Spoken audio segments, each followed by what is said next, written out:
Hello, everyone, and welcome to the Player 2 podcast. This is episode 1.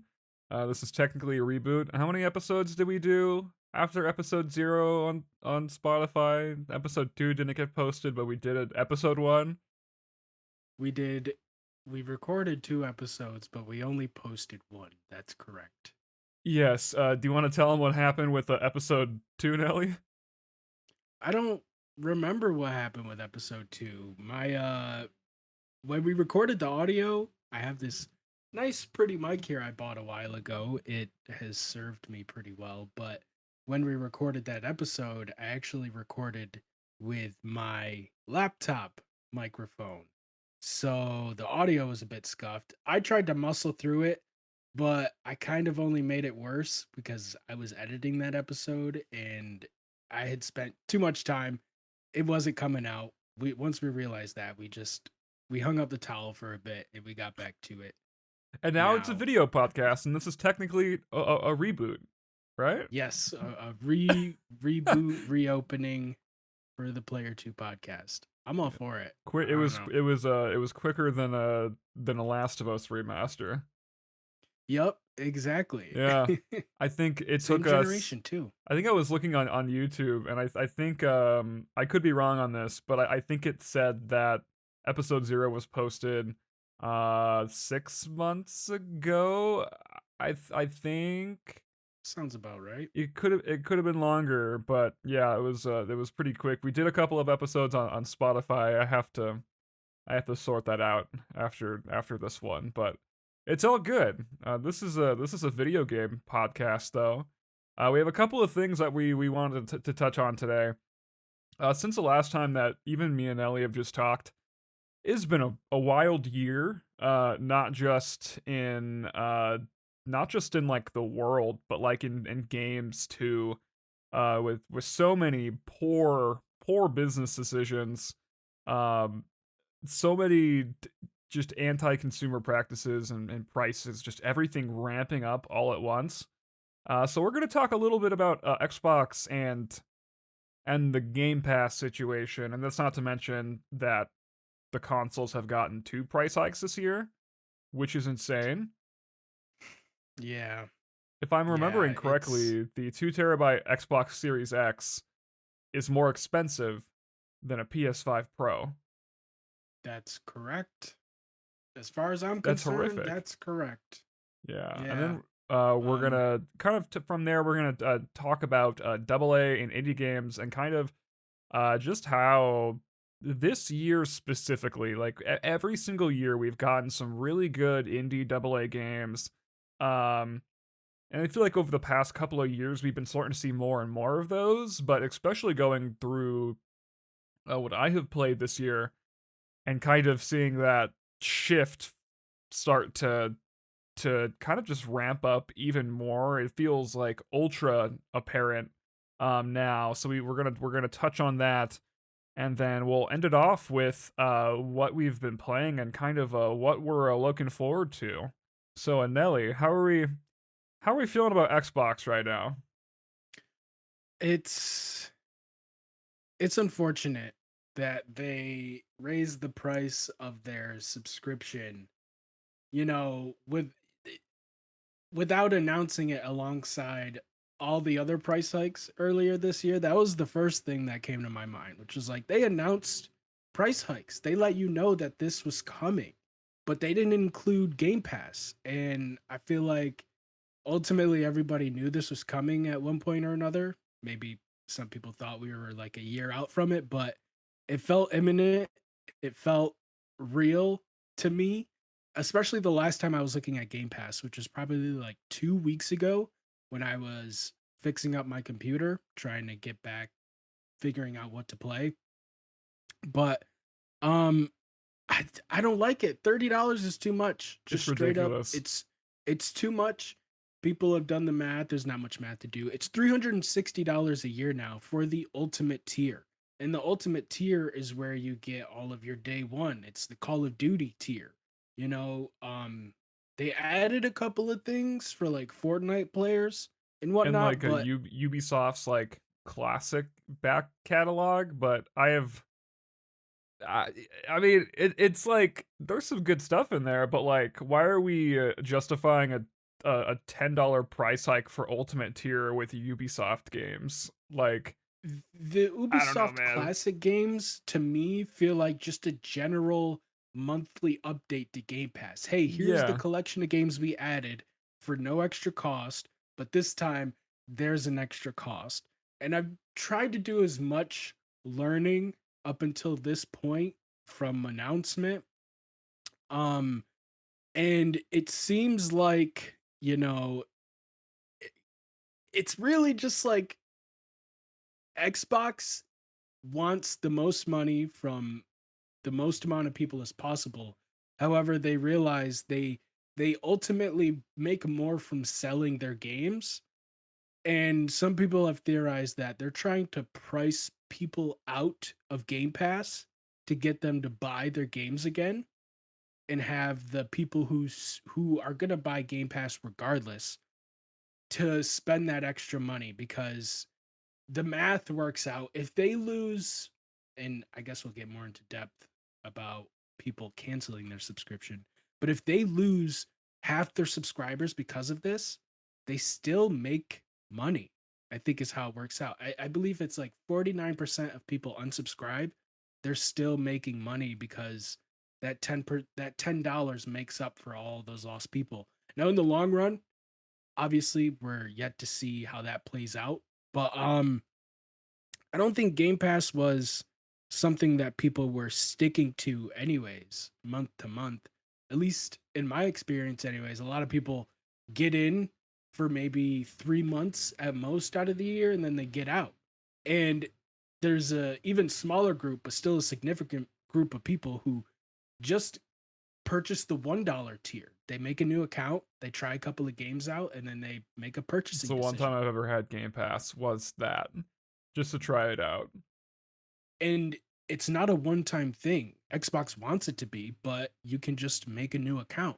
And I don't want to be like the kid who acts who intentionally or unintentionally reminds the teacher that there's homework, but other subscription services have already figured out their way around this with their like brand new subscriber tier that's way cheaper or like free weeks or months. You can't use the same card. You can't use the same debit card. But Game Pass doesn't give a fuck. You use the same card on 12 different accounts. You're going to get that $1 every time the first time you subscribe. And that's on PC. I should mention that's PC only. I do have a PC and it is working now. So I Hell tried yeah. it out and yeah, I used the same card that I used on my other account and it worked. I didn't spend much time on it because the game that I really wanted to play I bought on PlayStation recently, so that's we'll talk about that later. But I don't think Game Pass personally was a good deal in the first place. I understand for people with a Series S, they might enjoy it because of the diskless experience. Um, I guess the small amount of people on Fire Stick, maybe there's a group of people who only have it on their phones and now they're going to be affected. Um, I guess their streaming quality is going to go up, so they're technically getting more, but they're paying significantly more. $10 is a lot more when it comes to a subscription service. Um, all that to say, I don't subscribe. Literally and figuratively, I don't subscribe to Game I mean, I Pass. guess that's a way to put it. I will uh, talking about the studio, Xbox Studio specifically, I do enjoy the games that they put out. Most of the new games that I've played this year, I mentioned this to you, Toby, are actually Xbox games. Yeah, I yeah. bought Avowed on Steam. I bought Oblivion Remastered on PS5, and I bought Doom on PS5.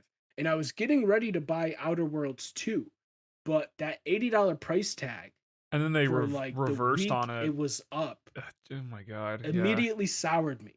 If they Yeah. drop the price down to 60, I wouldn't have bought it simply out of principle. I'm frankly done. And we're going to talk about this more next week, next week's episode. But I'm done supporting these companies who are talking about making so much money and making so much profit and getting all these raises, but then still raising prices. You can't blame tariffs here. You No, you cannot can't. do it. It's and It's no, impossible. tariffs don't apply to digital goods, and it's just frankly ridiculous. And it Exactly. I already don't agree with a lot of what the industry does in terms of digital media. Like, I definitely am one of those people who thinks digital games should be cheaper than physical games. Just yeah. that makes sense. When I first started buying digitally, I thought it would be that way, but clearly it's not. Um, anyways, I yield my time. I've said a lot. I Yeah, think you Nelly, got I a bit think your more. 2 minutes might be up. Um, but yeah, just kind of going back to the whole Game Pass thing. It's just like this whole year has been this entire generation. Xbox has put themselves into such a weird spot, and it's just very clear that they like doubled down on like the wrong things, and it just feels like it's all like unraveling this year. Um, started the generation. They really push forward exclusives just like PlayStation did, and just like they have done for every other generation. Because like I mean, for a console, it was kind of the default. But from that we got Redfall, we got Starfield, which I know some people like, but um, you know, it was still extremely controversial in its own right. I remember I think it was Redfall didn't even have an offline mode until they canceled the game because it was like a live servicey kind of thing. It was just it was super strange, and it was clear whatever Xbox was doing kind of in that sphere of their first party games for that time was not working. And PlayStation had like basically completely swamped them. The Series X and S didn't have like a good solid like I guess to kind of just to kind of put it this way, like didn't have like an award-winning critically acclaimed game until Hi-Fi Rush, which was 3 years into the generation, which was not good, and it was shadow dropped, and I think it also came out in the same year as Starfield, and it was really strange. It wasn't until last year that, in my opinion, we actually started seeing good Xbox first party titles. We got Indiana Jones and the Great Circle to end off 2024, which looks good. I haven't gotten it because the physical for PS5 isn't a real physical, unfortunately. The data isn't all on disc, which is another problem that I have with Xbox, but I think that's a different Yeah. different topic for a different day. Then we got Doom, which I know was a little controversial. I know they tried quite a bit of new things, and not all of it landed, but it's still a Doom game. Like they were able to get that in there, although that was a cross platform experience at launch. Um, and even this year they have stuff like Avowed and titles like that where I feel like they finally got into a good rhythm with a lot of their first party stuff. We're getting Ninja Gaiden 4 later here in October. Like they finally are kind of getting an output down, and it's funny. It's funny kind of with where they're at now because we've gotten so much from Xbox this year and like nothing from PlayStation. Like this year, Yeah. we just got Ghost of Yotai, and there was another PlayStation exclusive this year. Oh, What was it? Death Stranding 2. Oh, Death Death Stranding Stranding 2. 2. Yeah, like two very solid games, but Xbox has had Doom, Indiana Jones went cross-platform, Ninja Gaiden 4. Um, did Avowed Oh, go to PlayStation, or am I don't think so. is no, Avowed is not on PlayStation yet, and it doesn't Okay. even have no, it does have a physical release. I'm thinking of Oblivion, but I believe Oh, Oblivion yeah, no, has leaked a that's physical release. that was yeah, and I know they're getting one, but the disc is probably not. It's probably going to be a dud. But Yeah, it is what it is. unfortunately. But Xbox kind of finally has started releasing good games, and at this time now, they're completely abandoning their their exclusive strategy, um, which, as someone who has every like major console, I'm not too upset about, especially because like for like 3 4 years Xbox was just completely fumbling the bag. But now, I think undoubtedly their console is has like lost so much of its identity. And what I've been trying to get at is they put so much into Game Pass this generation. It was very clear that that was their focus, and that was what was like differentiating themselves from other companies. And um console, from like Sony and Nintendo, like Game Pass was Xbox's thing, and now they just made their ultimate tier go up 50%. And like there was a rumor I think going around. I'm not sure if it's a rumor, if it was confirmed or whatever, but it was like that they had lost out on I think $300 million of Call of Duty purchases by putting Black Ops 6 on Game Pass. I'm glad you mentioned that. And like if they are trying to do the price hike so people buy more games, it's like what's going on? Like it doesn't feel like it just feels like they focused on all of the wrong things this generation, and it's just been like a mess to like look at, and it's unfortunate because at its core Xbox has put out and is starting to put out some really really solid good games, but everything else behind it is just a fucking mess. Like it's just so it's so strange. Like I feel like I'm watching a train wreck in real time, and it's just I don't know. Like as someone who grew up with the Xbox 360, I didn't get the one, but like I think it's healthy for there to be more console manufacturers, and if it's just Sony and Nintendo, I like Xbox did so I much good for so long, and it's just unfortunate to kind of see where they've gone down. I I definitely don't doubt the next if there's going to be another Xbox console. I just don't think it's going to be as traditional. I think it's going to be different as the Xbox One was, but in the better in the better direction. But I don't think it's going to matter. I don't think it's going to do much No, for their hardware sales because I think it's going to be too expensive. I don't think it's going to get them as many sales as they think it's going to get them. Um, because I don't know if you know about the new handheld that they have coming out, but with it, they have a new operating system. And this operating system is a mix between Windows and Xbox, the same way Windows 8 kind of was. You had like a tablet mode and a desktop mode. oh But interesting. this is more of like a Steam Deck interface. Steam Deck does have a desktop mode, but forget about that. It's essentially the Steam Deck mode. But in it, you can access other stores. So you can access Epic, you can access Steam. So Which does if really you interest me.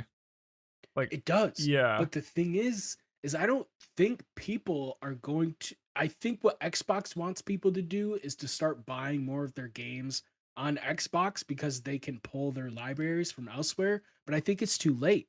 And that yeah. goes for that that helps a greater point that I have about this pendulum swing that Xbox Game Pass has caused and why it seems so hectic to begin with because I don't think they managed this correctly. That the start of Game Pass was Netflix for video games, but they weren't quite there in the streaming sense. So you kind of had to have an Xbox console or I don't know if it worked well on phones at the start, but progressively it became about accessing a larger back catalog for people who didn't have access to the physical media. And then it turned into a great way to get day one access to games like Starfield and whatnot. And then it turned into a great way to stream your games.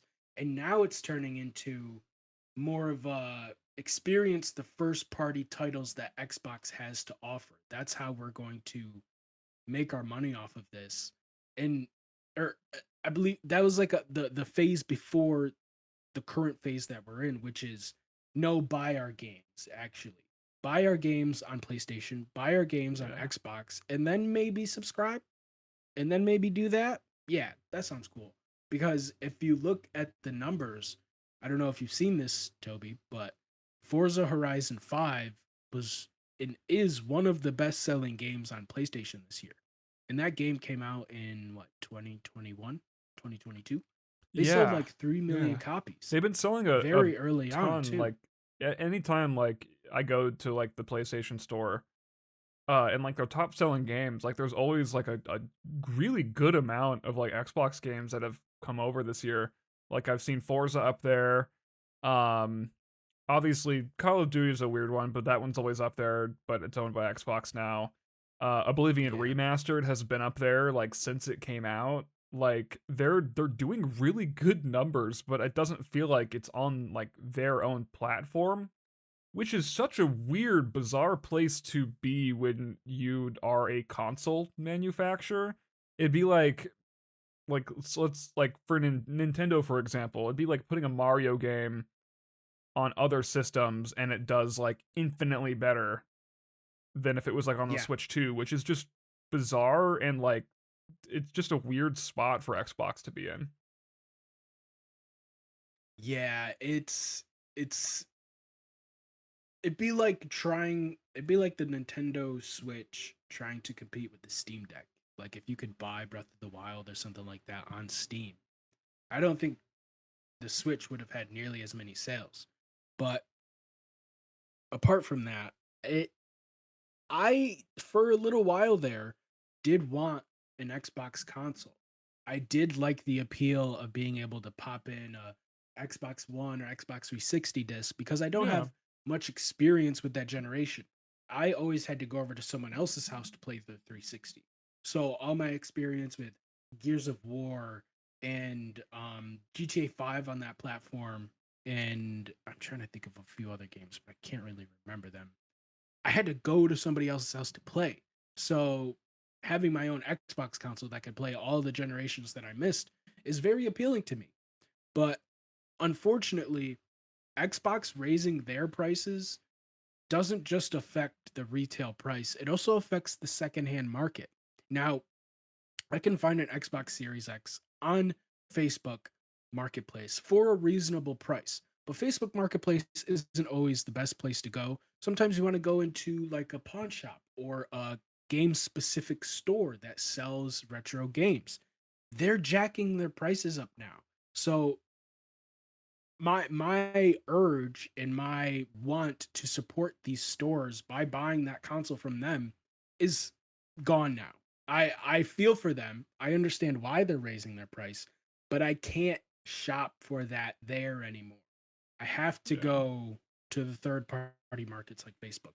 And I don't even know if I'm going to do that anytime soon. I definitely wanted one by the time next summer rolled around. But hell no. Hell no. So Xbox, you're doing great. I'm not gonna subscribe to Game Pass anymore. I'm not. I'm gonna put your console in the back of my mind. Your first party titles, I've You don't bought need all one. on PlayStation. I I mean, bought them all on PlayStation. yeah. I get I I got Gears of War on PlayStation 5. Gears of It's War is another bizarre. game. It's so strange.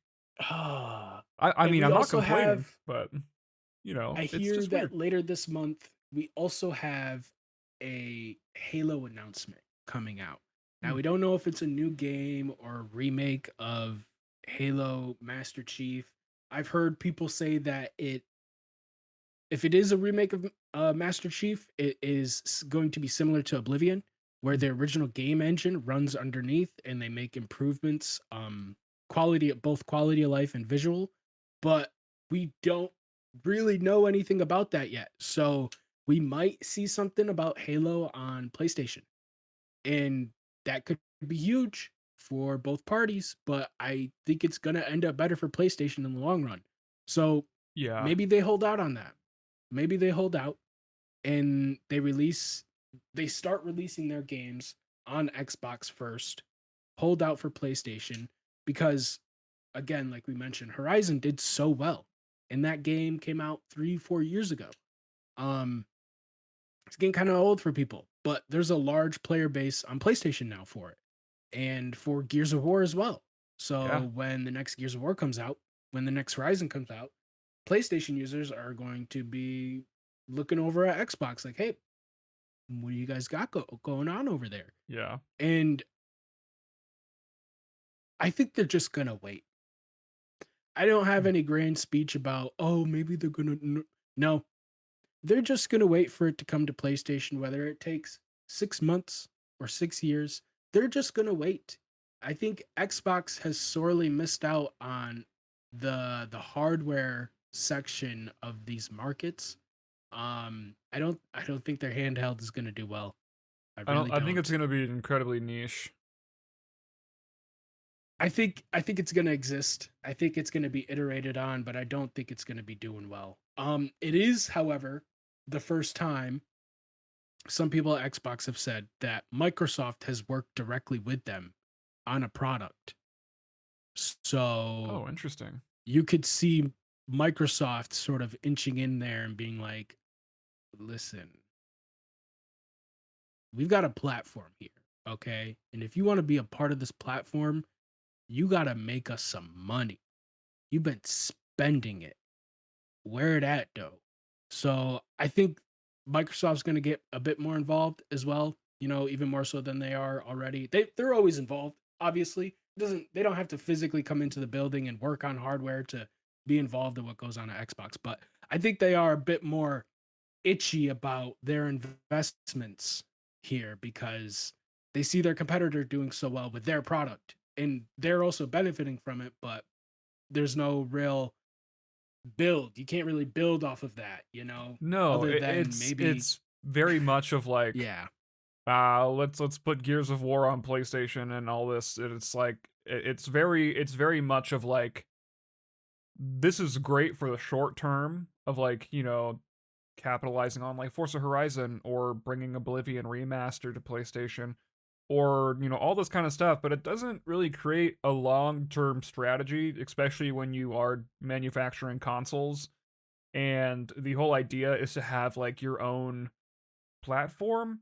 But like Xbox has done so much work to devalue and degrade their own platform with like the, oh, this is an Xbox, this is an Xbox, like. But then you have like Nintendo and PlayStation, who are, instead of doing that, like they're building out their ecosystem. Like, oh, they have their controllers. They have like the PlayStation Portal. Um, they're doing like a set of like PlayStation speakers, like specifically designed for like PC. Like they're doing stuff within their own system, and the Switch 2 has its own accessories. Um, but Xbox has done just so much work to devalue themselves, and it's been very strange because I just feel like they're all over the place. Yeah, I mean, Nintendo and PlayStation have definitely fumbled. That PlayStation Portal, at least its first year and a half on market, was kind of a waste of $200, to be honest. Um, Up until you could actually stream from the cloud instead of from your PlayStation, that thing was kind of a dud. Yeah. Because it didn't even really do that well. And oftentimes you could get better quality from your phone because if you have the latest phone, it's probably got a better Wi-Fi chip. Yeah. Um, they also PlayStation has also done a accessibility controller. I know Xbox has a few of those actually. Um, PlayStation now also has a fighting pad. I think they Yes, just announced I that saw that. That recently. looks really cool.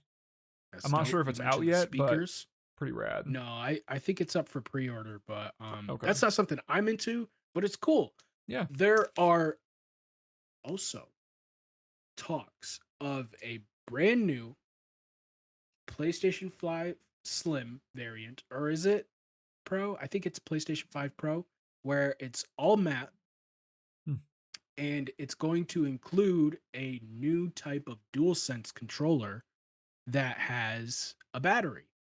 Oh, So, I've like heard rumors on about that. Xbox, I fucking love this controller, man. It's so sexy. So glad I bought it. Is that But the yeah, Doom the Dark Ages controller? yes, it is. And I see it in a few other YouTubers' videos. And I'm like, I know why you show that because it's the same reason I would like to show it off like I am I've right just now. got But the basic one. oh shoot. I can't see you. Oh, One moment. it's just the matte black controller. Yeah, Ah, I will say it's not anywhere near as good as the okay. PlayStation controller. No, I like No, it. I like the matte black. yeah, it looks cool, but I It's it's clean. so I don't. I've spent a lot of time with this because I use this on PC. I It's probably am the worst part about this controller is that there's just a bit too much going on. Like it took me a little while to get over like how these sticks kind of contrast each other, but you're playing a game, you're not looking at it. yeah. So, I it's prefer fine. I prefer the DualSense controller all the way though. I'm a big fan. But That's fair. I think there's been enough Xbox talk. Oh yeah. It's like going on a merry-go-round that's going like 50 miles per hour is how it feels. Yep. Anytime anything new comes up with Xbox, and I know this won't be the last time we talk about them because it just feels like that's just kind of the way things have been with them for the last couple of years, and it's just been getting worse. But A lot of mixed messaging too. double So, A, and indie games. What do you think? I think they're pretty neat. Pretty neat, yeah. I think they're pretty cool, yeah. I'm playing through one of them right now. Hades specifically. Oh, the first or second Um one? the first one. I'm mostly playing it on Steam Deck because it's perfect on there. Steam Deck never dies. You run it at full power and you get plenty of hours out of it. I'm a huge fan of Hades. I'm a huge fan of roguelikes as well. And just the amount of combinations that you can do with the different types of abilities. They're called boons. So you get into an area, you immediately get a boon. You defeat that area, you defeat the enemies in the area, you go to the next, and you have a new reward waiting for you. Um, could be a boon, could be an upgrade for the boon, could be more health, but the boons are powered by what the Greek gods or the Greek pantheon. So like Zeus, Athena, Aphrodites, and they're all drawn in this really cool like hard outlined animation style and some of these some of these character models are some of the best that I've seen in any video games. Hmm. If you know, you know that Aphrodites plays a lot with how much you can get away with in a game like this because she kind of just pops up out of nowhere and you're not expecting her. You don't know what she looks like and she literally has no clothes on. She's still censored. They figure out a way to do it, but I've the seen art her style of her her, art for Hades too, because people, of oh course, yeah. were pointing that Oh out. yeah. She's honestly the like they changed a lot of the artwork from 1 to 2. I've noticed that they seem to be more battle ready in 2 Yeah, is what I've picked that's up, what I've heard but from reviews. Aphrodite, I don't think it's changed much. You didn't really need to change much about her in the first place. But My lord. yeah, I just all the combinations that you can do with the multiple different weapons that you have. There's like a sword, there's a shield, there's a spear. Um unfortunate spoiler alert for Hades. You get it kind of early on. You unlock all of the weapons relatively early on. You can end up spending dozens of hours in this game. I got it around maybe hour like 7, 8. So you get it pretty early. It's the gun. And it's one of the only like fully automatic ranged weapons in the game. And to me, that is just so fucking cool on its surface. Like this essentially deity, a god from the underworld, wielding a gun, fighting through the underworld to try and do blah blah blah because I'm not going to spoil that. But it's dope. I love it. And the abilities, the effects, the combinations, it's similar to I guess Vampire Survivors is a big one that I'll also mention later. But you can combo weapons, you can combo abilities, you can have a melee build, you can have a range build. Um, the story's actually kind of good too. There's a lot of text and a lot of dialogue, but I'm enjoying it. A lot of cool characters. Again, the designs are fabulous. I love them. I love this art style, and I love the additions that Hades 2 brings. But I'm not quite there yet. I'm actually quite far away from the end of Hades, but I'm heavily enjoying it, and I'm looking forward to what the ending of that game brings. I hear it's pretty sick. Yeah, and I know Hades came out back in 2020, so it's still kind of a. I mean, there's a sequel out now, like 5 years later, so it's definitely getting a little bit older, but it still does tie in with our discussion quite a bit. I was just kind of going through what games I've played this year, and compared to years past, and with because every year I try to at least play some AA or indie games. And not all of them are like hits. I've played a lot that I was hoping would be better than they were, and they ended up not. But this year in particular, it's definitely partially because like I know better of like what kind of games to look for now, but just in terms of how much I've enjoyed games, and for new games that have come out this year, so many of them have been AA and indie games. My front runner for game of the year right now, I know you're playing through right now, is Expedition 33. That game is Mm, incredible. mm. Uh Front I I runner for most people. yeah. I started this year again, it came out in 2021, but I played through Inscription. Phenomenal game. Um Chronos: The New Dawn is a new AA survival horror game from Bloober Team, who, a couple years ago wasn't really making stuff that too many people were very interested in, but then last year they came out with Silent Hill 2 remake, and I think, yeah, not even a year later they came out with Chronos: The New Dawn. I know they have like two separate teams, but like that game completely like blew my expectations like out of the water. Like I just feel like we've started to kind of see a point where, and I think part of the reason is because AAA game development does take so long now. And I mean, so does AA and indie. I think it took what Silksong that came out this year, again another front runner for game of the year for many people. Like it took like 7 years to make. Yeah, Um, took a while. Games are like hard. even for like these games, like they still take a long time to produce, but I feel like the way that this year has landed, we've gotten a lot of those all at once. I like this year really does feel like the AA and indie equivalent to what we got in 2023, when we were getting like banger AAA games every single month, for basically every genre there was. But what I would really appreciate is, especially like this year with the AA indie games I've played, they just offer such different experiences where a lot of like AAA games now kind of can feel very, very similar. Maybe I don't want to use the word like over polished, um, but just I guess less of a clear direction. Because I mean, if you get like a team so big, it can be harder to just when you're focusing on everything, you know, it's gonna feel just off. But like with indie games, AA games, like specifically for Expedition 33, like there are parts of that game that just don't feel good, like at all. But they Hmm. focus on Oh yeah. they know exactly what to double down on: the script, the story, the characters, the turn-based combat. But they just know exactly what to focus on for the other stuff to not matter.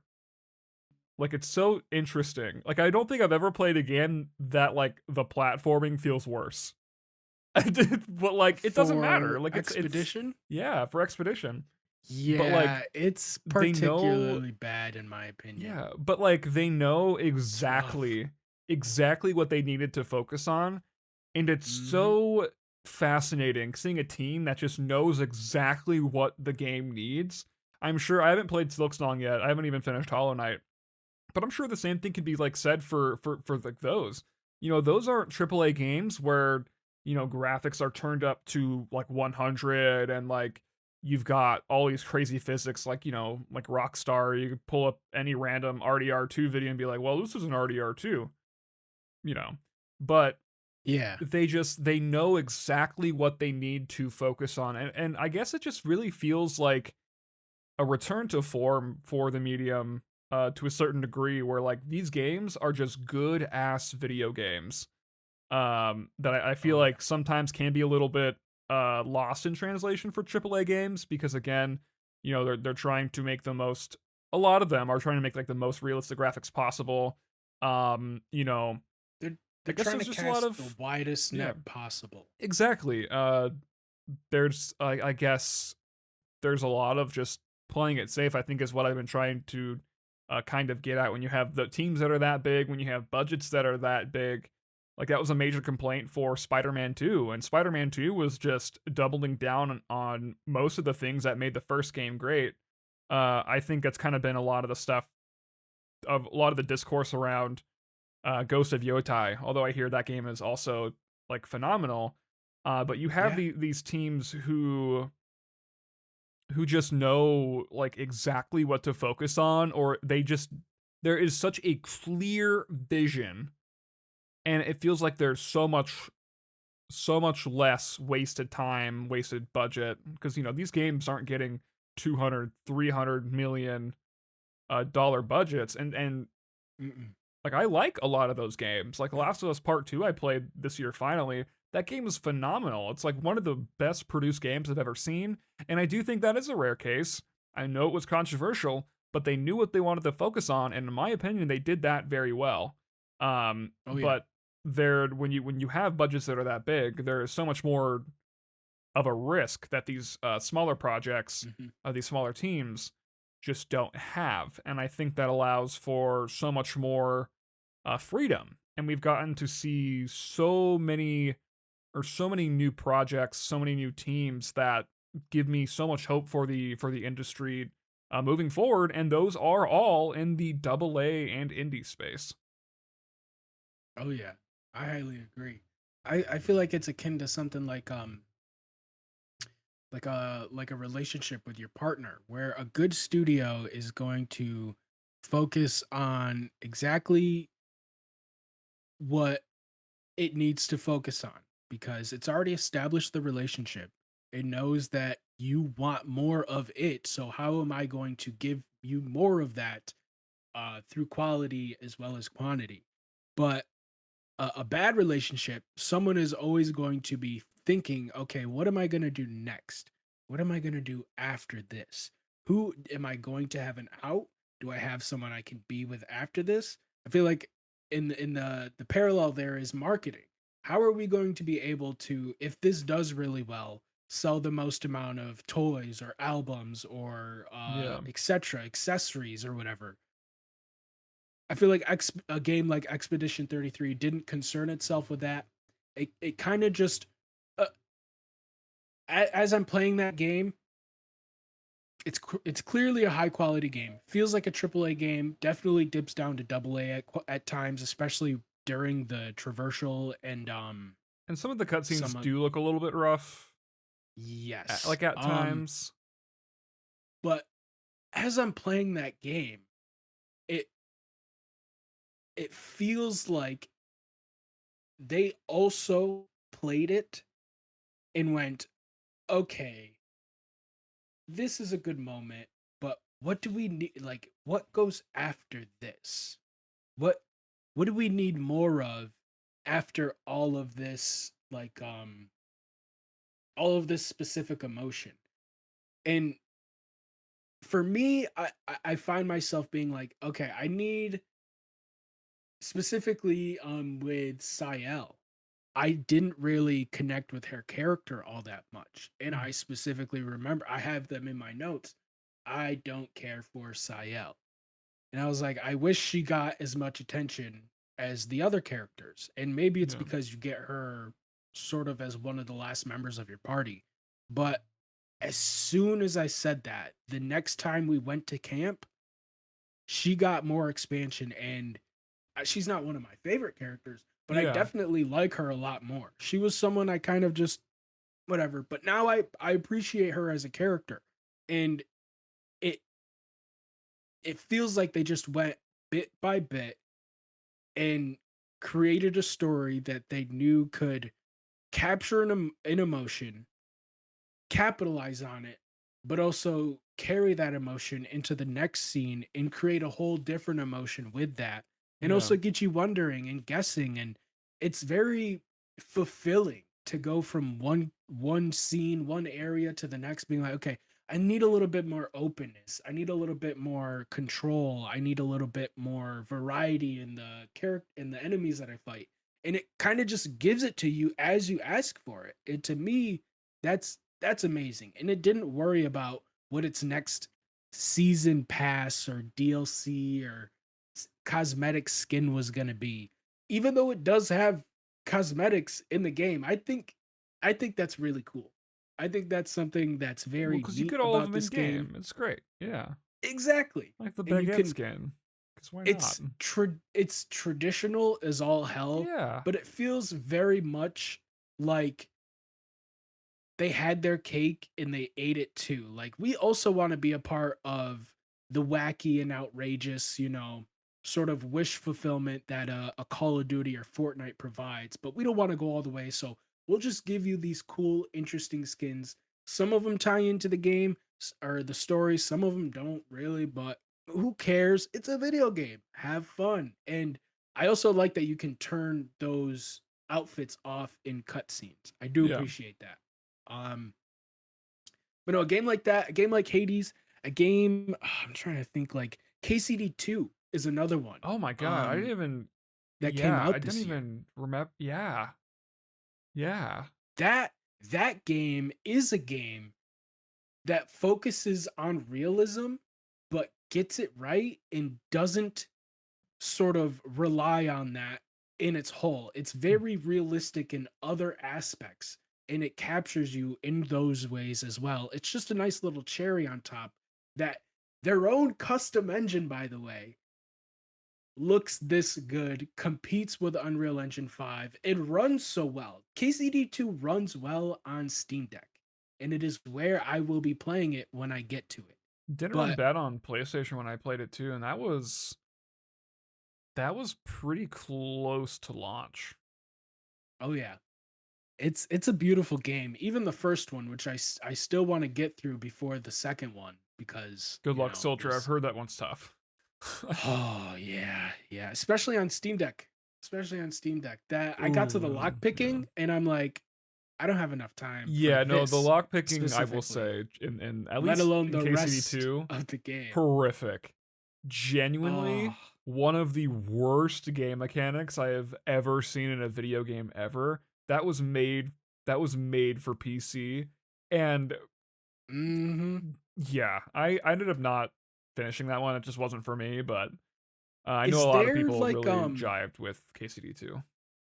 is there like a different setting for the lock picking? I Did you don't find I one? don't think so. I think Because I think that exists in the first one.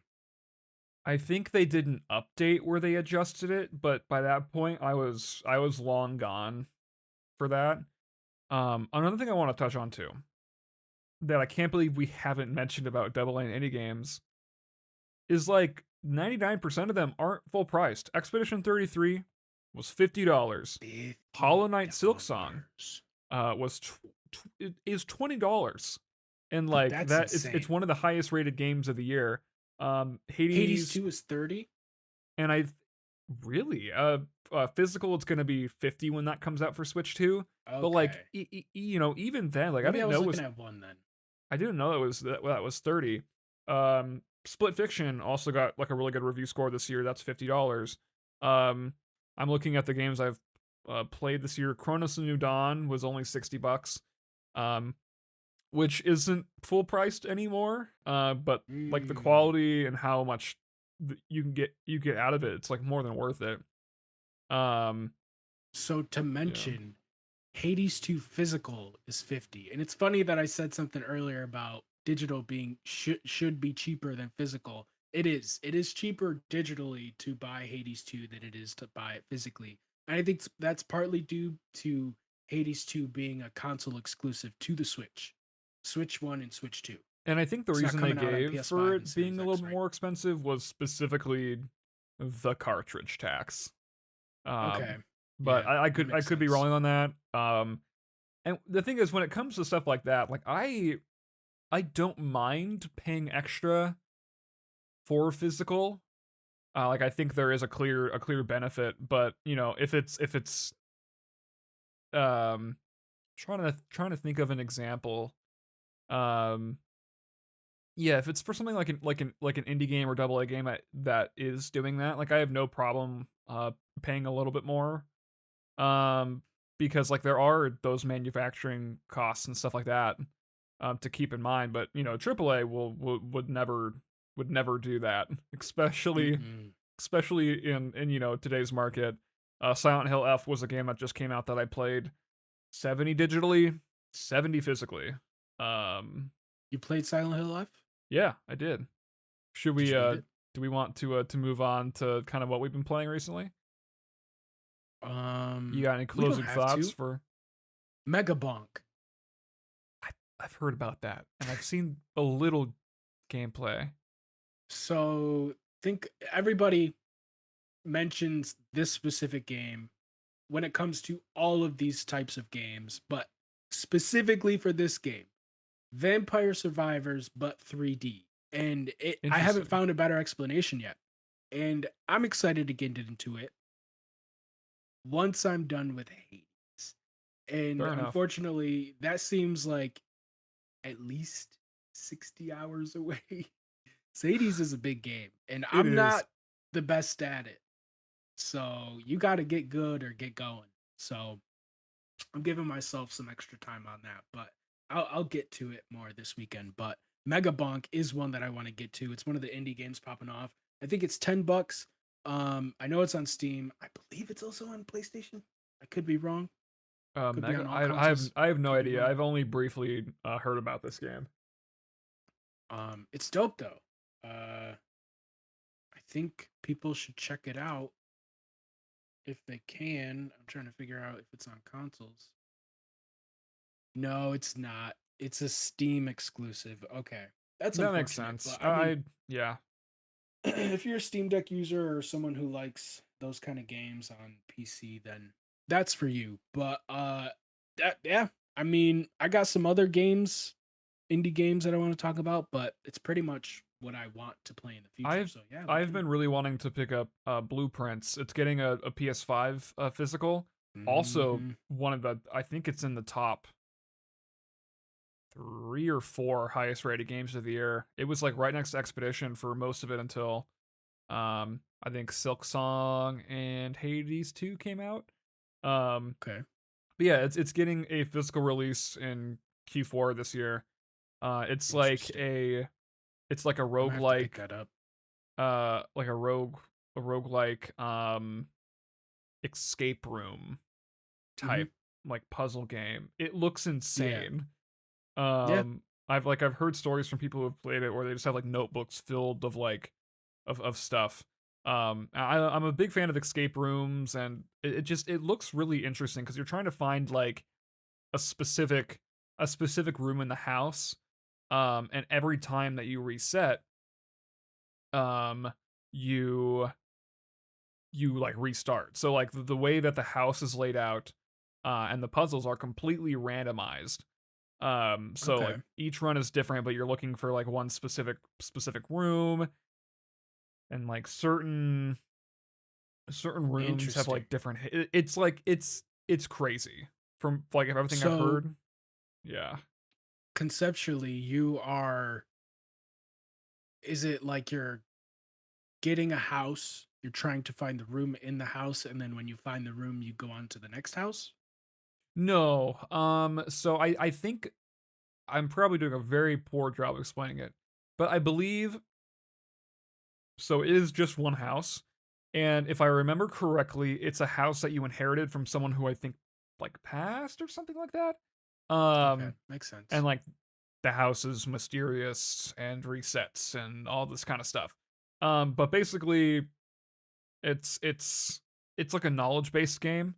So every run you're gonna be able to get through things better. You're gonna know the solution to puzzles. You're gonna have new hints for stuff, new clues, that kind of sort of thing. And I've heard stories of just that alone taking 50 to 60 hours for people, which is wild. And it sounds like a good time.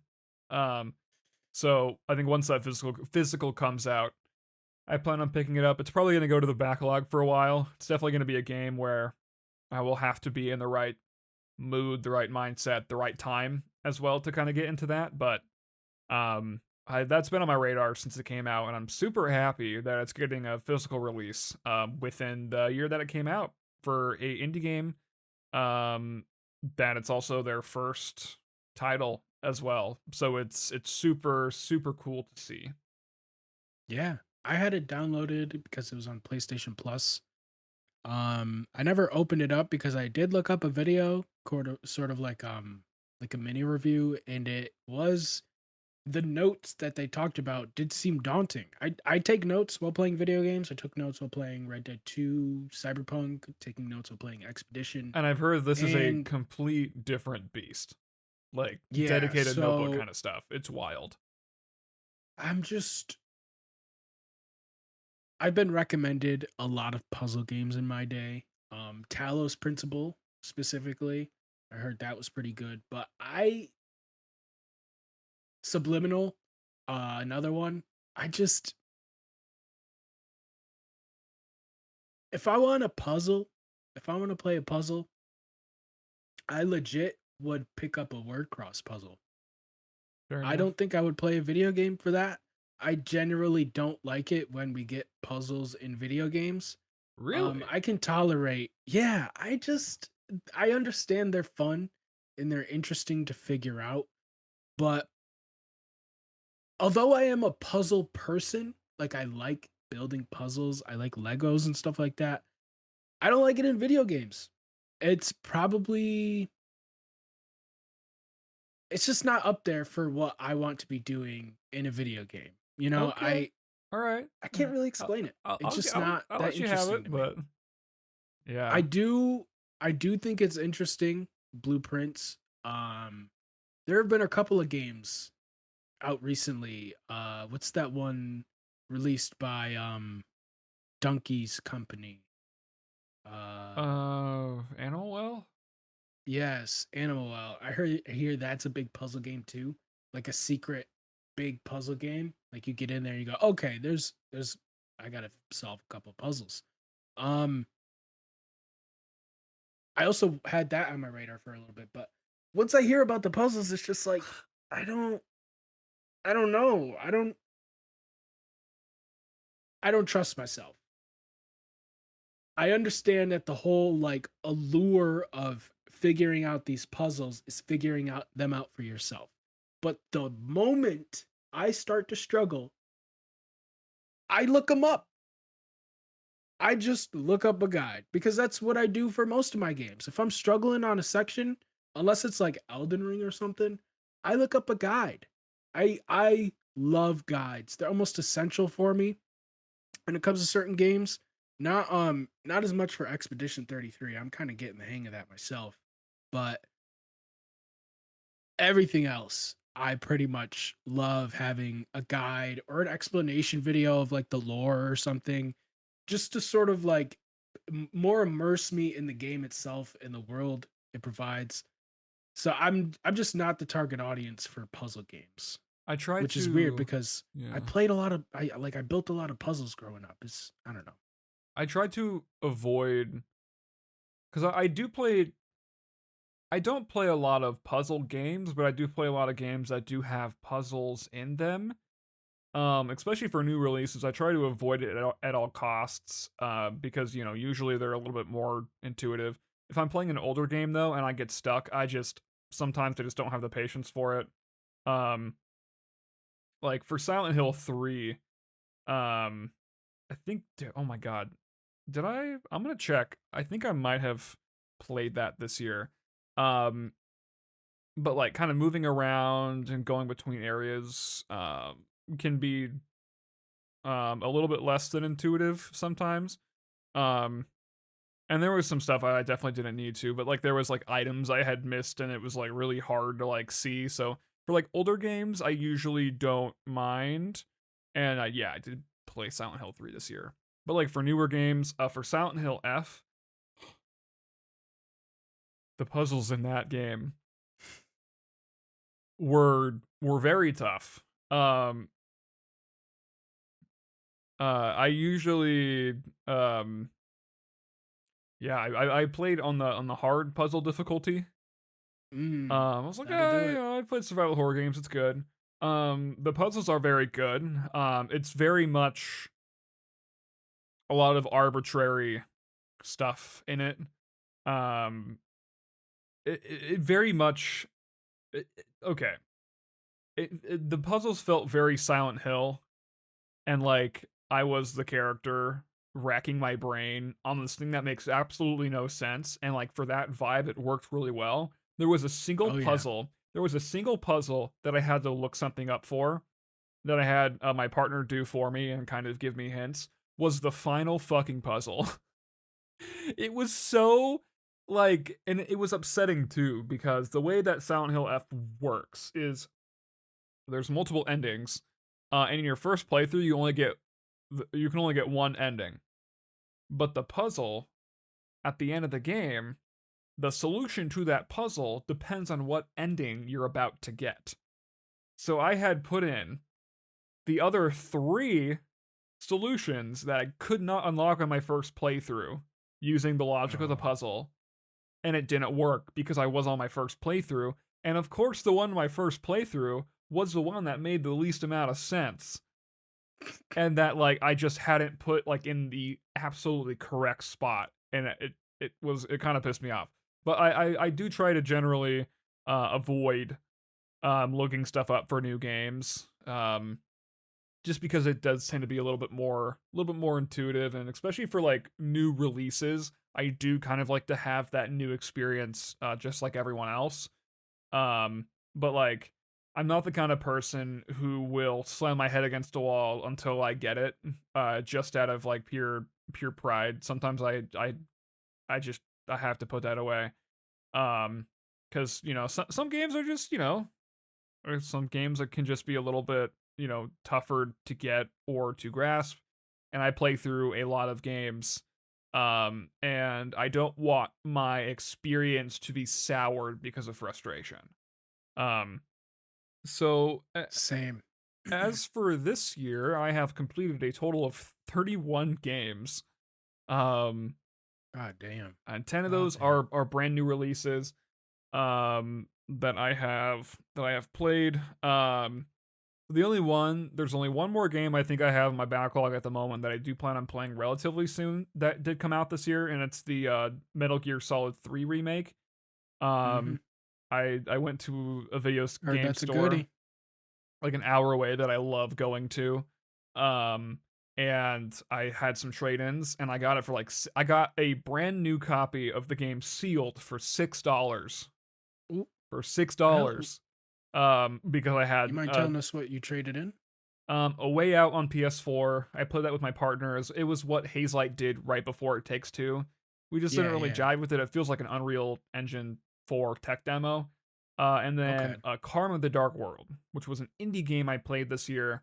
Um, I liked it quite a bit when I had first played it, but the game is super, it's super messy. It tries to be a lot of different things, but doesn't really commit to one thing, and it just makes for a really uneven experience. Although the narrative was pretty good, so I got like 63 in trading credit for those two, and then I just paid the $6 for MGS3.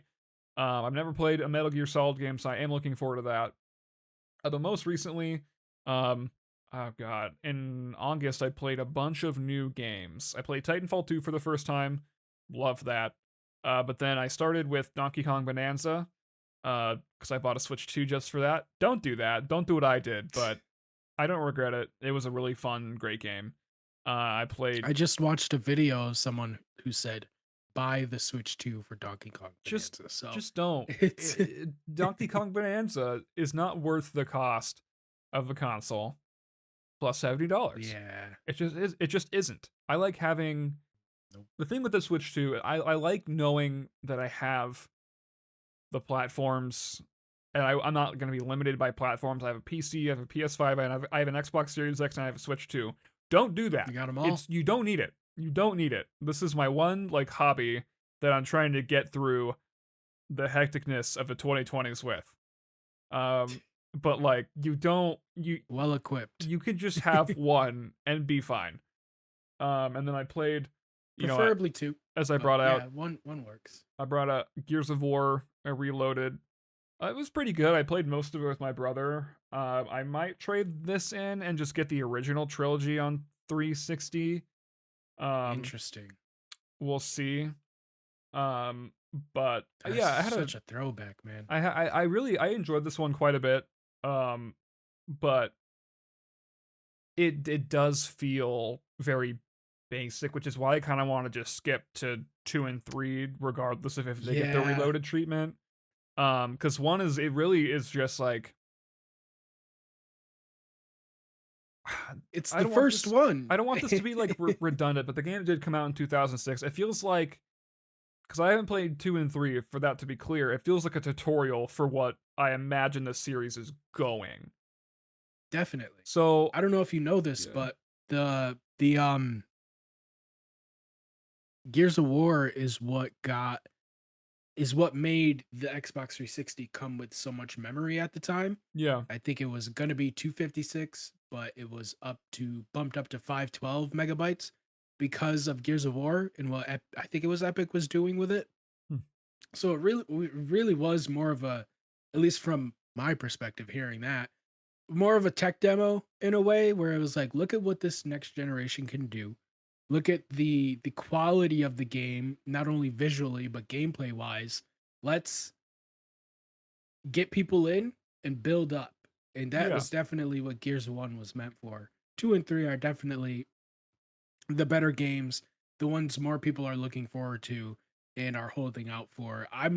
I've got some history with Gears of War, but I'm not buying that first one. No, thank It you. was bizarre playing it on PS5. And I like bet. I'm glad I played the PS5 version. Um I'm very picky when it comes to like accessibility features. So Mhm. I wanted to get it on PlayStation 5. But I might just bite the bullet and get 2 and 3 on 360 to kind of see how those play and cuz I really enjoyed the first one, but it does like I just want to play 2 and 3. I don't like I like this one. I like this game enough that I just want to go to 2 and 3, which is a good sign, I would Oh say. yeah. Like it was a good time. Um it really just should have been the trilogy remastered. I don't know, like it's just I know this is just a remake slash remaster of Ultimate Edition, but like Gears of War 2 and 3 are still stuck on the 360. It's really weird that like those two have been shafted so hard. I know they're FPS boosted on Series X, which is what I'm going to be playing it through. Um but you know, we got like literally every like Halo game remastered. And that was like one of the first things they did on the Xbox One. So, you know, Yeah, it's a little strange. it's a bit similar to me in the way that like it's better in a sense because like I'm also, obviously they should have just did 2 and 3 alongside 1 if that was the case. But like at least Xbox got something, cuz God of War's been around longer than Gears of War by a little bit. So like, and the fact that we haven't gotten any of those older games brought up to current standards, I mean, they put 3 on PlayStation Plus, and I think it runs at 4K, but none of the textures are 4K, so like it doesn't necessarily look the best, but it looks better than what it did. But it's not it's not a remaster, you know, it's not what Xbox is getting. So it does suck that they didn't do the whole trilogy, but at least they're getting something, and at least it shows that more is possibly coming. But there's also kind of a sour feeling where it's like, okay, well, if this is coming to Xbox, then Halo, or if this is coming to PS5, then Halo might also be coming to PS5. But if they do Halo, they're probably just gonna do them one, two, and three the same. So like, are you really gonna make us hold out that long? What is the thought process here? Yeah, like these games Because have been out for such a long time where ex- mm, ex- I get it, because like they did do the multiplayer, and that is brought up now, but like mm, if we're but then again, that doesn't even apply because we have the Halo Chief Master Collection that did everything, that yeah, literally did everything.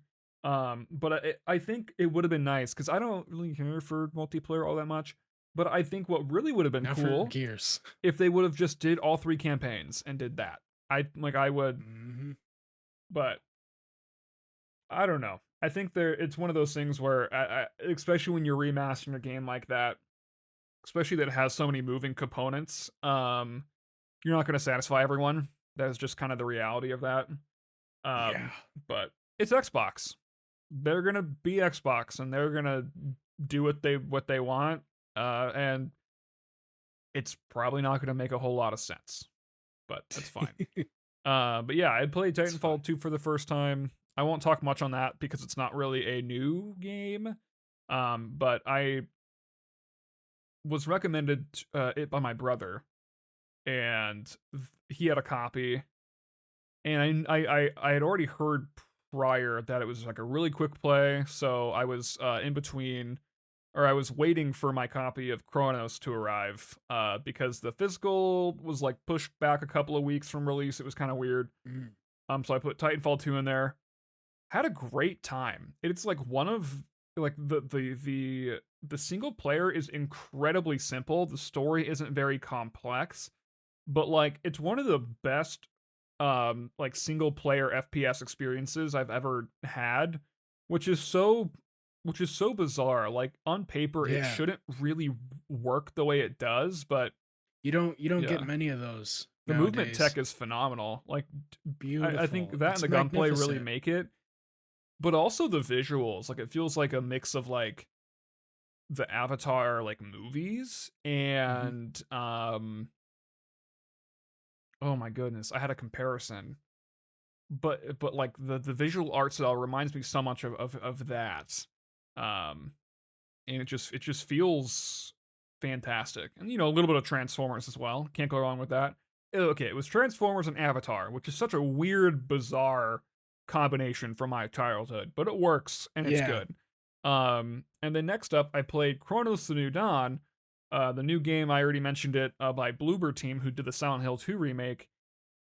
Phenomenal, genuinely phenomenal. The story definitely takes a bit of a nosedive compared to Silent Hill 2 remake, but anything in comparison to that is probably gonna look weaker by comparison. I didn't really care for the characters, but the world building, the the art direction and the world design is is fantastic. Like I really do believe that Bloober Team has established themselves as one of the best environmental um designers is not a word. But like their art department is phenomenal, especially uh They're when it comes to survival horror. Their environments are so dense. They're so spooky, and like especially here in Kronos, where they do get to do their own things. It's a new IP. Like I feel like they really flex what they were able to do, and it just works. Like it's very very good. Um, but where this game really shines is the gameplay. It has one of the Ooh. tightest like survival horror with like an action slant that I've ever played. Uh the movement feels very similar to something like Alan Wake 2 or the Resident Evil 2 remake, but with more chaotic enemies like Dead Space, probably like a little touchdown from Dead Space, but it just like really really works. It was just super super fun. The upgrades you can do for your character and all that are just super super good. There's a lot of the game has a very like heavy forward momentum, kind of like Dead Space has. But there you do get to be in like little like subsections of that forward momentum map and kind of do get to explore optional areas. And there were Okay. so many more than I was expecting in this game. Um, I think when I had saw the game usually takes people about 12, 13 hours on how long to beat when I had checked. My playthrough was over 17 hours. Okay. Um, so like there was a lot more of like optional content and optional paths that I really enjoyed going through, and I was very thorough, and I don't do that with every game. Like this here, I genuinely wanted to because I was having such a good time, um, and it just the flow of the game was just phenomenal. And then put together with the world building and kind of the mystery and that kind of stuff that they put forth. The writing doesn't always work. In fact, most of the time it can be a little bit wonky.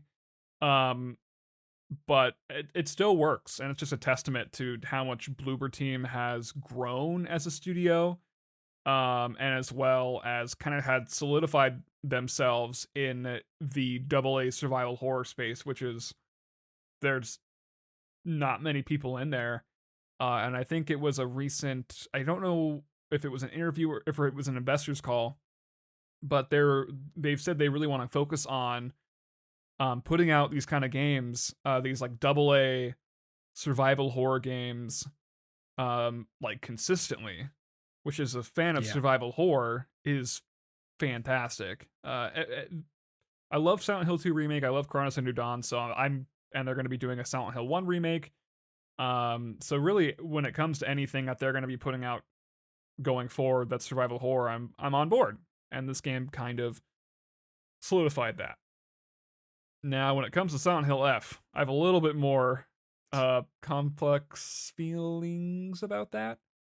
I've Um, seen more gameplay from that game, and I understand where you're coming from because I'm like, oh, that's interesting. But then looking at more of the gameplay later on, I'm like, I don't I don't fuck with that combat. I don't know about that, Chief. I don't know about that. I will say, And I hear you got to beat it a couple times. So yeah, yeah, I think depending on how you feel, because I'm waiting for there to be more updates before I do a second playthrough, because I had a lot of some of the worst stuttering I've ever had in a game before. Although it is very mm, uh section based. It really only happened a handful of times, but I still want to wait. I also want to wait for them to put a motion blur toggle in the game on PlayStation. yep, I don't know why they it's omitted essential. that, but it was weird. And this game specifically, because I did play through the entire thing. Um, it's just it hurts my eyes. I don't like the way that it looks. I don't like Vaseline being smeared on my screen of what it feels Yeah. like. And it's like I think it's specifically a thing with Unreal Engine motion blur. I just hate the way it looks and I can't stand it. hmm I Um, don't like it either. but Silent Hill F. I know there's been a lot of discourse, and I can only speak. I've played a couple hours of the original Silent Hill 2. I've beat Silent Hill 3, and I've played the Silent Hill 2 remake. The 2 remake is definitely my favorite out of those games. Um, but Silent Hill F does feel like more of a return to form for the series than Silent Hill 2 remake did, mostly because of the jank. Like it does feel very reminiscent of those early Silent Hill 2 games. And I think that's part of the reason why it feels so divisive. Combat does not feel Okay. good. Um, them having a story difficulty and a hard difficulty and telling people who have played survival horror games to do hard, no, don't do it. Don't do it. It was one of the most miserable experiences I've ever had in a video game. And when I set difficulty, I leave it. I don't like to change it midway through. I do like to commit to that. Yeah. Um, but I couldn't. I was getting way too like it's just way too frustrating, and it doesn't feel very well tuned. and turning it to story difficulty, it feels like normal difficulty. Like, and I was expecting, Yeah. because usually when the story difficulty, it just, I don't know. The difficulty was already strange and weird. Play it on story difficulty, and then puzzles if you want to have like a more challenging experience, then do it in hard. That's kind of what I had settled into, and that was totally fine. Okay. Um, so yeah, the combat was not good. It was very frustrating. It did have moments where it did feel good and it did feel satisfying, but generally the encounters and the enemies aren't very well tuned for that. Just straight up, I wasn't like a huge fan of that. But it was nowhere near a deal breaker. Okay. The story and like the art direction of the music, like thematically, this game just works. And I Yeah. know for some it won't. This felt very Alan Wake 2 coded, with like you play Okay. through it the first time and you're like, what the fuck? What just happened? Like, but you delve deeper, you do another playthrough when like the final draft came out for Alan Wake 2. And like the more you get invested into the world and story, you are rewarded for it. Hmm. Um, and I really respect games like that, where even if everything's not understandable by, the first playthrough or the first whatever, it's all there for you. Hmm. And for some players, that won't work because um, it's like, well, I want to play and understand what's going on, and I do understand that, but this is definitely one of those games where you're not going to have everything your first go around. This is definitely a video that will benefit from Silent Hill knowledge, which I think is actually really cool and really rewarding, and from really investing yourself into the notes, into Hanako's diary, new game plus, that sort of thing. Um, like it's all there, and I really like that, and I like the story that it tells. I like that it's very just mind fucky. I guess I don't really have a better way to describe Cerebral. it. Yeah, cerebral. Um, but yeah, like I think like thematically, and I think that's where it really shines. My biggest problems were just the combat didn't always flow, but again, not a deal breaker for me. The Hmm. performance issues were really frustrating. Um, I was not a fan of that. I'm shocked that that the game released with that. Like there was one section that was literally borderline unplayable because of the stuttering, and there were so many enemies and all that, and it was just not great. Um, but do I think that those will be patched through and it'll ultimately end up being fine? I do. Um, but yeah, definitely waiting for some patches until I go in and do my second playthrough, and then I think it'll work out anyway, so I can relax a little bit from that combat because the Yeah. goddamn It looks clunky as all hell. And I could understand the comparison between that and the original one and two because I played a little bit of two.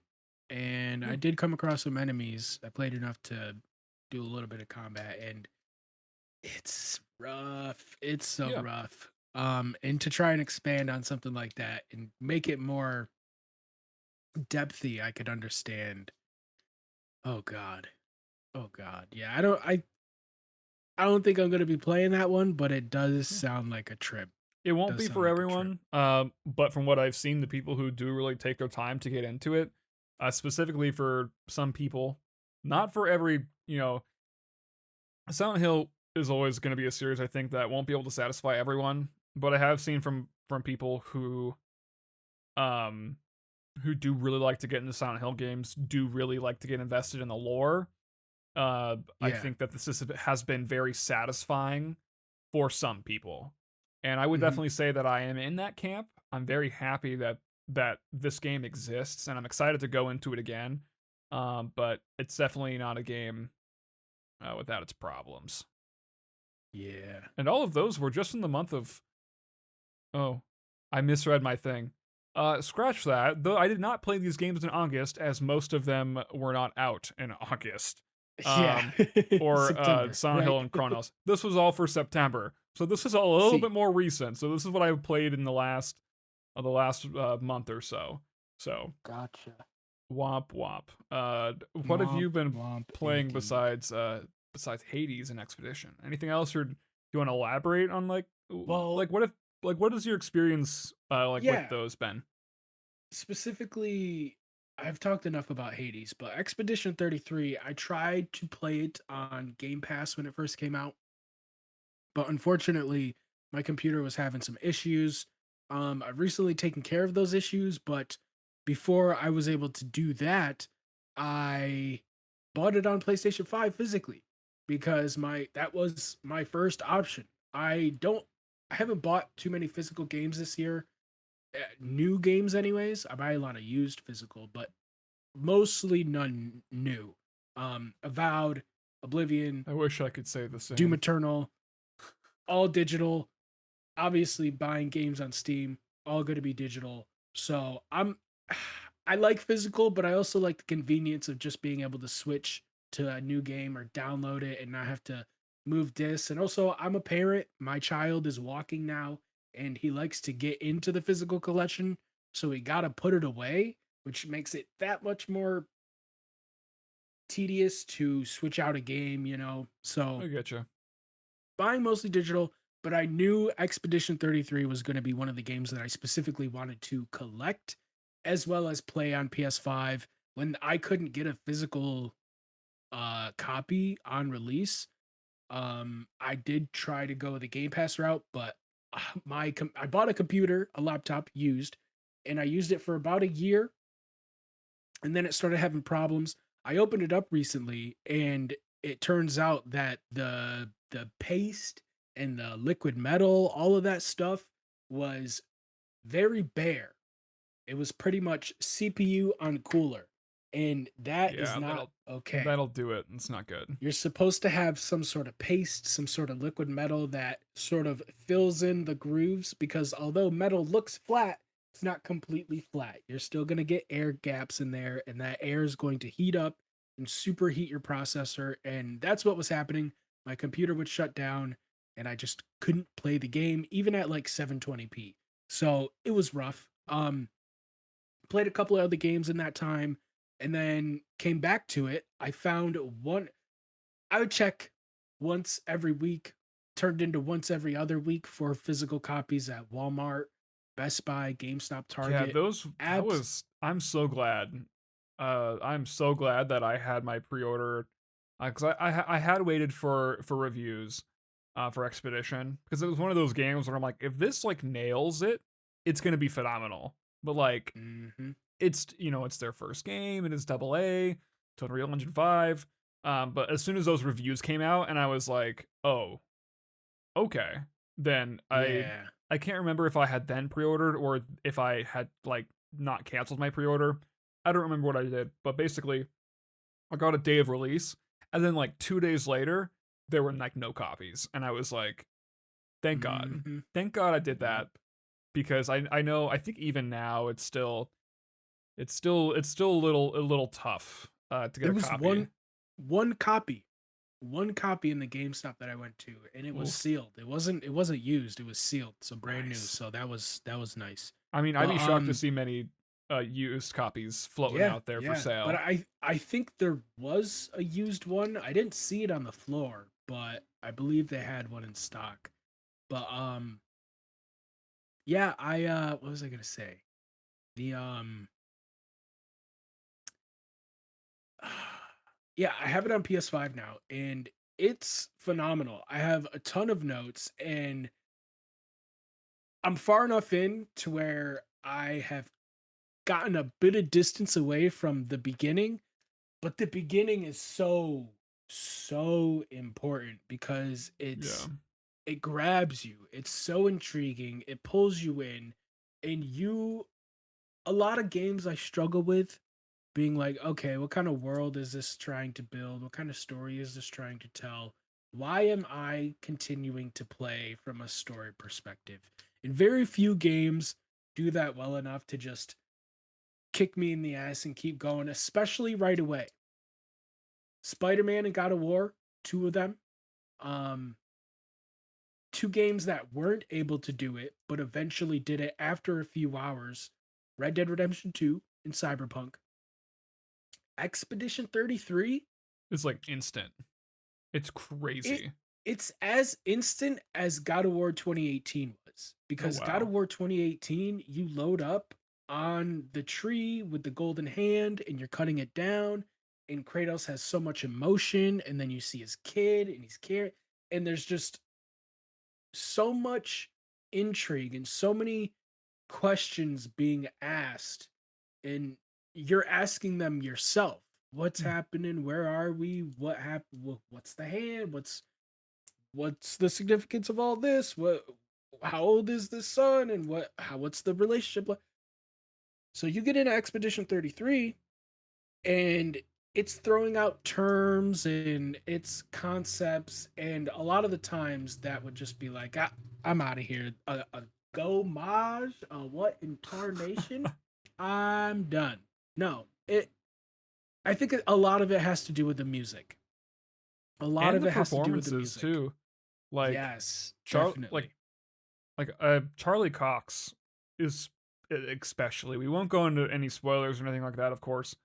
Uh just play the game. That's all I would say. Yeah, But like Charlie Cox does the voice specifically. I think someone else does the yes. mocap. Yeah, Yes, but same like same with his the main villain. his voice performance is like I haven't seen Charlie Cox like voice anything before, but like he just nails it. And I especially paralleled to Jennifer English who did Shadowheart and Baldur's Gate 3. It just they just nail like the mood, the tone, The and subtleties. yeah, the subtleties, especially the subtleties. That is like what the like all the performances, the writing, all that just nails is the subtlety. And just um they just feel real like in this world, and like their emotions, their motivations, they all feel believable, and it is Hmm. because of their performances and because of the writing. um but yeah, having the game have the stage set by Charlie Cox and Jennifer English, they just nail it. And then of course the music does the other heavy So lifting. It phenomenal. is so good. Like I mentioned this earlier where I talked about how like I would just sort of naturally come up with questions as playing the game. And yeah, a lot of those questions had to do with tone, because a lot of the times you'll go into a new area that is, not only is it new for the game, but it's new for almost any other game. This game is yeah, hella fucking creative with where it puts you. And you get there and you're sort of like, should I be scared? Should I be in awe? What's going on? And then the music kicks in and you go, oh, I get it. yeah, I know where I am. I've been here before. And that, I don't get that with many games. Highlights, specifically Spider-Man, God of War, and Cyberpunk 2077. I which is really like the yeah, music from all that game. big budget Yeah, AAA huge, games, huge games. Took and it just is tons of right up years. there. Yeah, And it's right up there. It beats them at times because a lot, like, it's hard. Like, a lot of people will say you it's hard to make a good thing because people notice bad things. They don't always notice good things. And I wasn't always noticing all the moments that Cyberpunk or Spider-Man or God of War were. I think God of War is the most closest comparison for me in terms of emotion mm, and feeling, because a lot of those reactions, what's going on? Oh, the music. Okay, the music's going to carry me through this scene and I'm going to understand even if I don't pick up every bit of dialogue. But like, you notice, oh, the music's kicking in. Oh, and spoiler alert, I don't know if because I've gotten to, I believe it's the last party member, Monoko. yeah. We can talk about Minoko. Okay. I just I wanted to, think that's okay. I think that's okay. I think we are on the I, same wavelength though. We're not trying to say the thing, but Minoko is fine. I'm not far enough to really spoil much about him except for like specific details that you get right off of the start. And the thing that I want He's to spoil crazy. I is also not the thing is also the thing that I don't want to spoil because it's so because you come across it and you go, "Oh my." You set the controller down and you just listen. What the fuck is this music right now? Oh my god. That was the first time where I was like, this this music is phenomenal. I've well, not the first time I did it for that game, where I specifically put the controller down and was like, I need to focus on this music because this shit is hard as I actually fuck. don't know I've what done that. part you're talking about. It's the where you go to battle him for the first time, and you get that. I'm Minoko? just gonna Minoko's battle theme. Oh, okay. I know what you're talking about. It's it just knocked me off my feet for a minute, and I'm like, this is It's I don't good. know what The whole how am I soundtrack is just what the great. is this character? And then the song comes on, you go, all right, I get Yeah, it it's a now. guy. Yeah, But yeah. I know this guy. Yeah, that's great. yeah, I've met him before. Yeah, But exactly. no, the music is just so amazing. And that's not even touching on the combat, which was the first thing that got me interested in this game. I've been trying to get into more turn based combat with Persona, Pokemon even earlier than that, but more recently with Baldur's Gate 3. And while Baldur's Gate 3 system is very large and imposing when I try to play it, I still want to get into it. I still want to appreciate that turn-based combat for what it is, but But it's tough to get into. Yeah. it is. As It's someone who definitely has tough. finished Baldur's Gate 3, like it's tough. It is, not the I'm easiest learning. thing to get into. I'm lucky I've like had experience playing D&D just in general. Without that, I can't even imagine. Like Baldur's Gate 3 is very much a knowledge-based game Mhm. just in like the D&D 5e. I know it changes some things, but like having played like D&D like recently, like oh my god, it helps so much because it is very daunting and it's very there's just a ton going on. So I do not blame you for that. I'm in the process of learning because I want to start it up sometime in November, but in the process of that, I almost want to start my own D&D campaign before that. Like I want to DM my Yeah. own campaign. Like a little something small, but um I've just generally been trying to get into turn-based combat more. Um, there's that one game. What's it called? It's on the old Nintendo game. I forget, but it's a tactical game. I'm not gonna remember it, but Final Fan also I'm shooting in the dark here. Was it Final Fantasy Tactics? Final No. Fantasy Tactics came out recently. It is not that one, I think but it's yeah, I think it was like a remaster. just pull out the 3DS real quick. Oh, nice. We're really busting out. Yeah, I have mine, It's but it's in charged. storage. Oh wow. Yeah. Oh my XL, goodness. baby. Oh, that's nice. I always have like had the DS Lite. That's really nice. I do eventually want to get a 3DS. I had the DS or the GBA Lite. It is. I'm gonna look like a fool when I remember this. Have you been playing through this? Fire Emblem Awakening, Oh the yeah, Fire never would have Emblem guessed that. games. Yeah, I started it in the beginning of September just to check it out, just to see what it was about, and I'm kind of enjoying it. It's honestly kind of it sounds kind of daunting because not only is it turn based, which I'm not very familiar with, but it's also like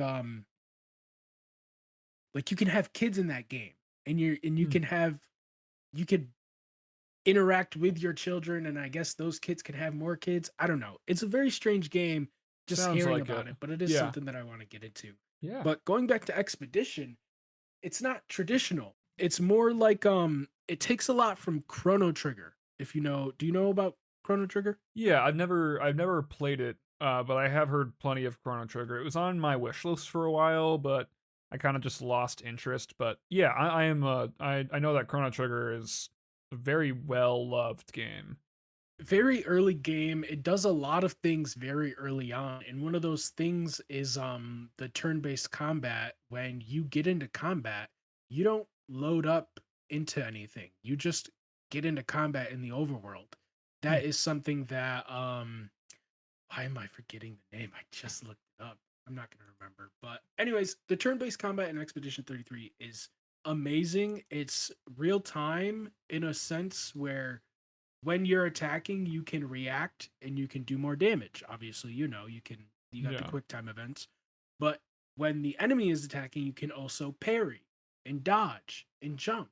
And And parrying they're allows you it's to very engaging too. And if you get like in a good very like engaging. rhythm of it, you can go through the combat so fast. Like Yeah. especially when I was It's doing like post game kind of stuff, like oh, it feels so good. Ugh, I love it's it. yeah, it's turn-based, but it feels almost like Elden Ring, almost like Lies of P.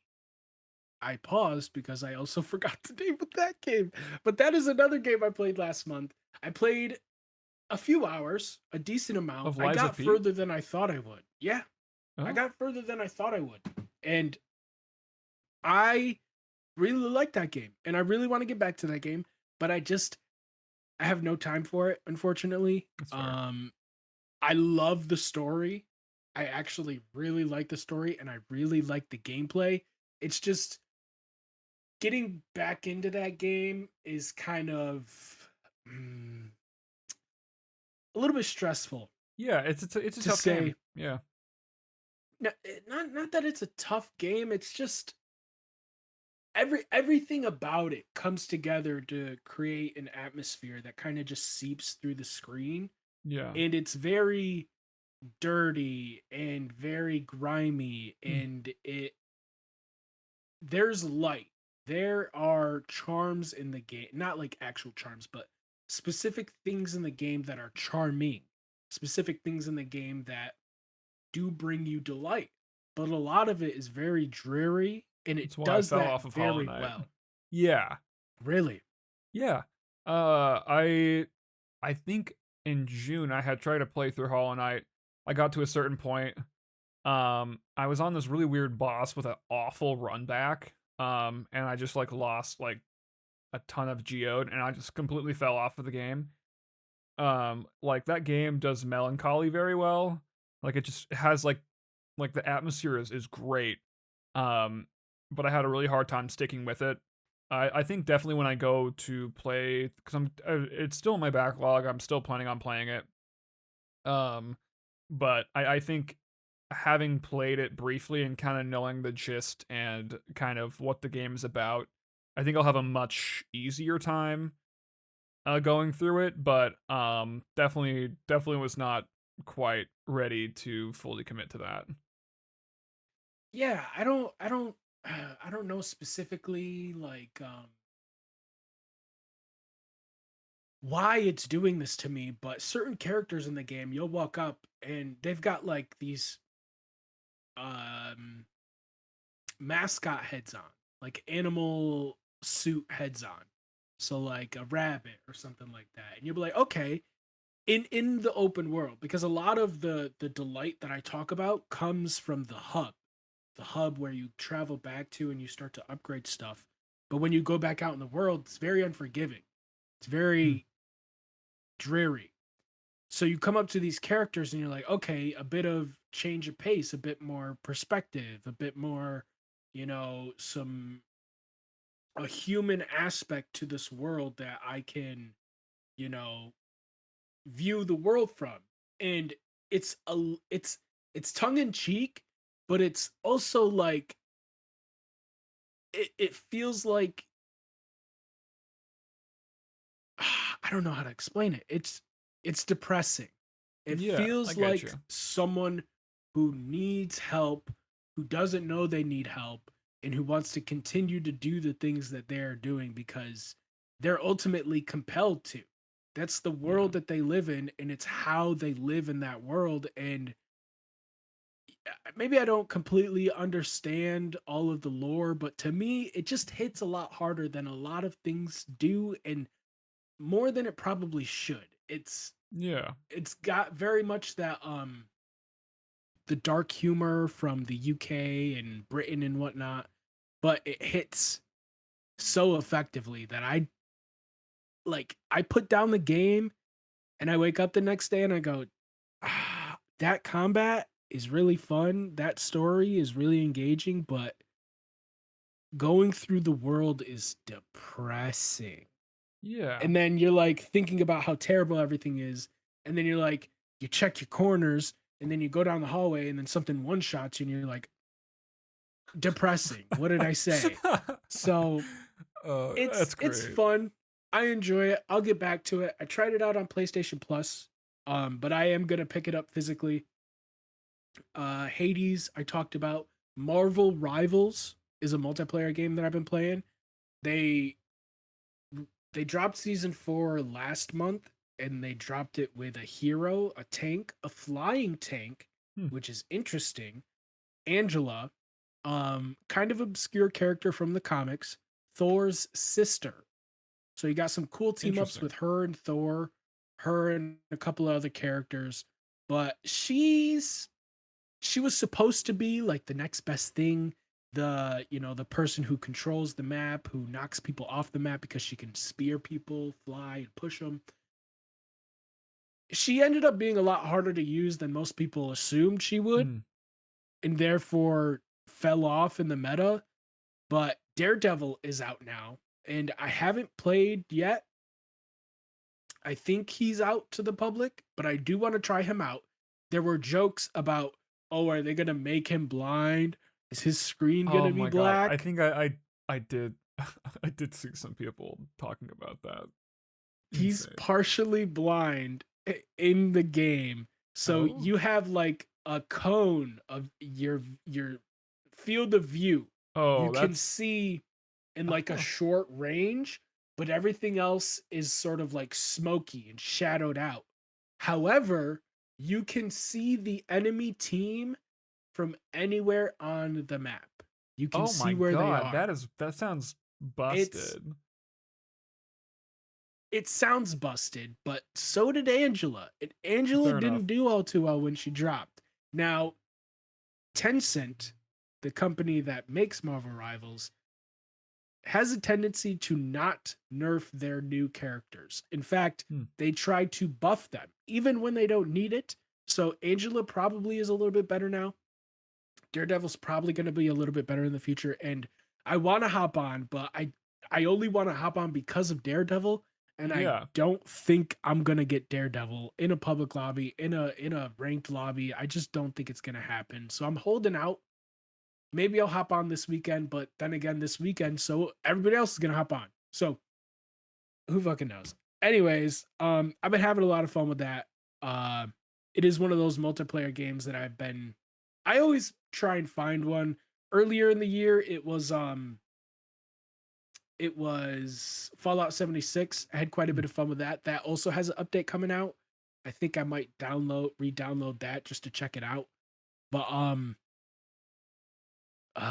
coming up for the future, we have I'm trying to look towards next year and what's coming out. We have Resident Evil 9. Yep. Toby, I know you're big on that. Oh yeah. I own all of the Resident Evil games, remake of 2, 3, and 4. I own 5 and 6 on Steam, Hmm. 7 and 8 on PS5. So I own all of them, just not all on the same platform. So I want to try and get through them before Resident Evil 9 comes out.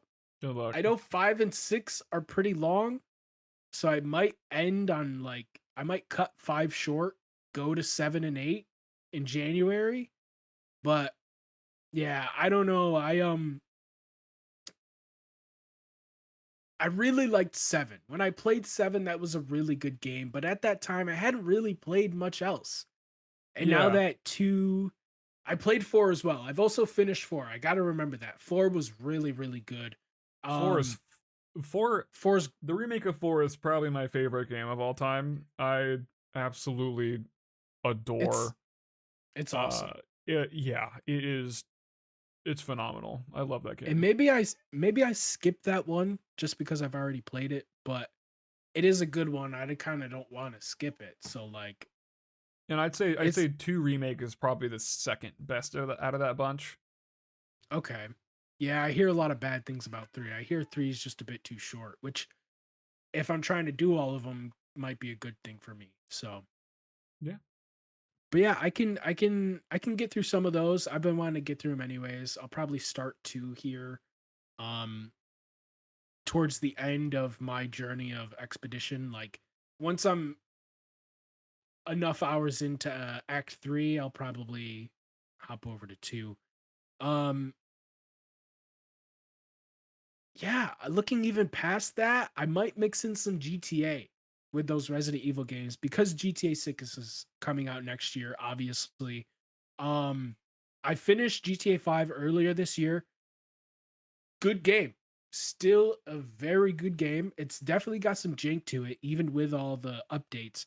But it's the same jank as any other GTA, or at least Yeah. GTA 4. It's the same jank as like it's more jank than RDR2. It's definitely more jank than RDR2, but it's in a similar vein where characters are a little bit stiff and traversal, you know?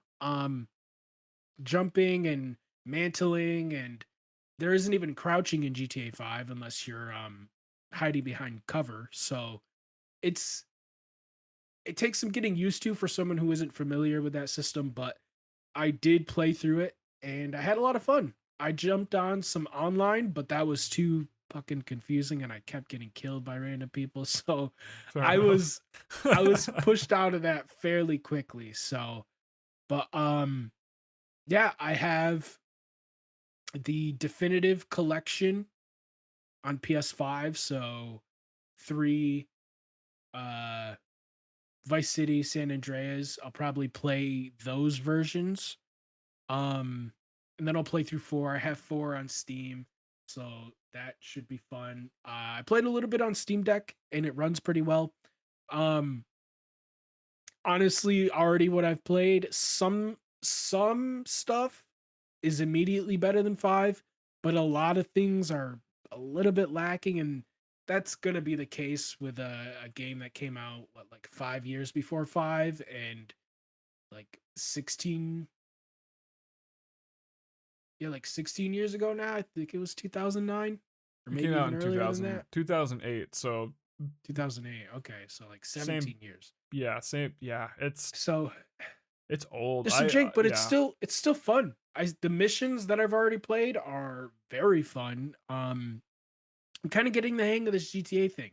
I think next year is going to be obviously a big year for GTA, but a lot of people are going to be going back to these older games, 4 specifically, and figuring out, oh, actually, this series has not just been like zeitgeist good, but like actually good. So Yeah, yeah. that's going to be fun to realize Yeah, or to watch, absolutely. I should say. But Yeah.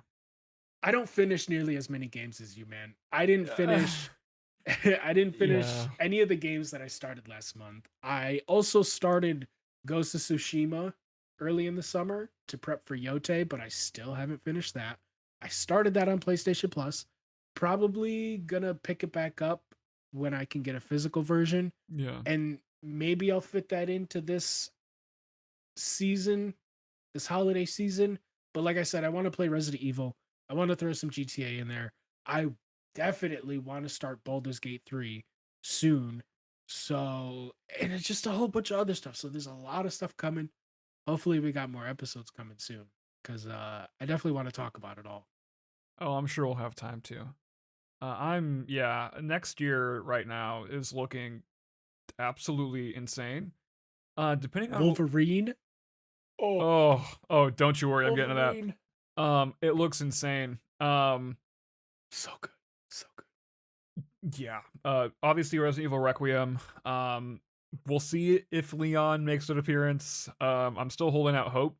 But like honestly, because they're going back to Raccoon City, like any form of, I guess, just tying the original cast into it some way, it'd be really weird and would just feel really hollow if they do the whole Raccoon City thing and all of this, because the story they're presenting right now with Grace and her mom and this mysterious person who Ashcroft is the key, all this stuff. Like I'm very interested in that, but because it's supposed to reveal the truth about Resident or Raccoon City, I think it would be a disservice if you didn't have a lot of the original cast at least somewhat involved mentioned. So the jury is still out on that to see how they're involved or if they're involved.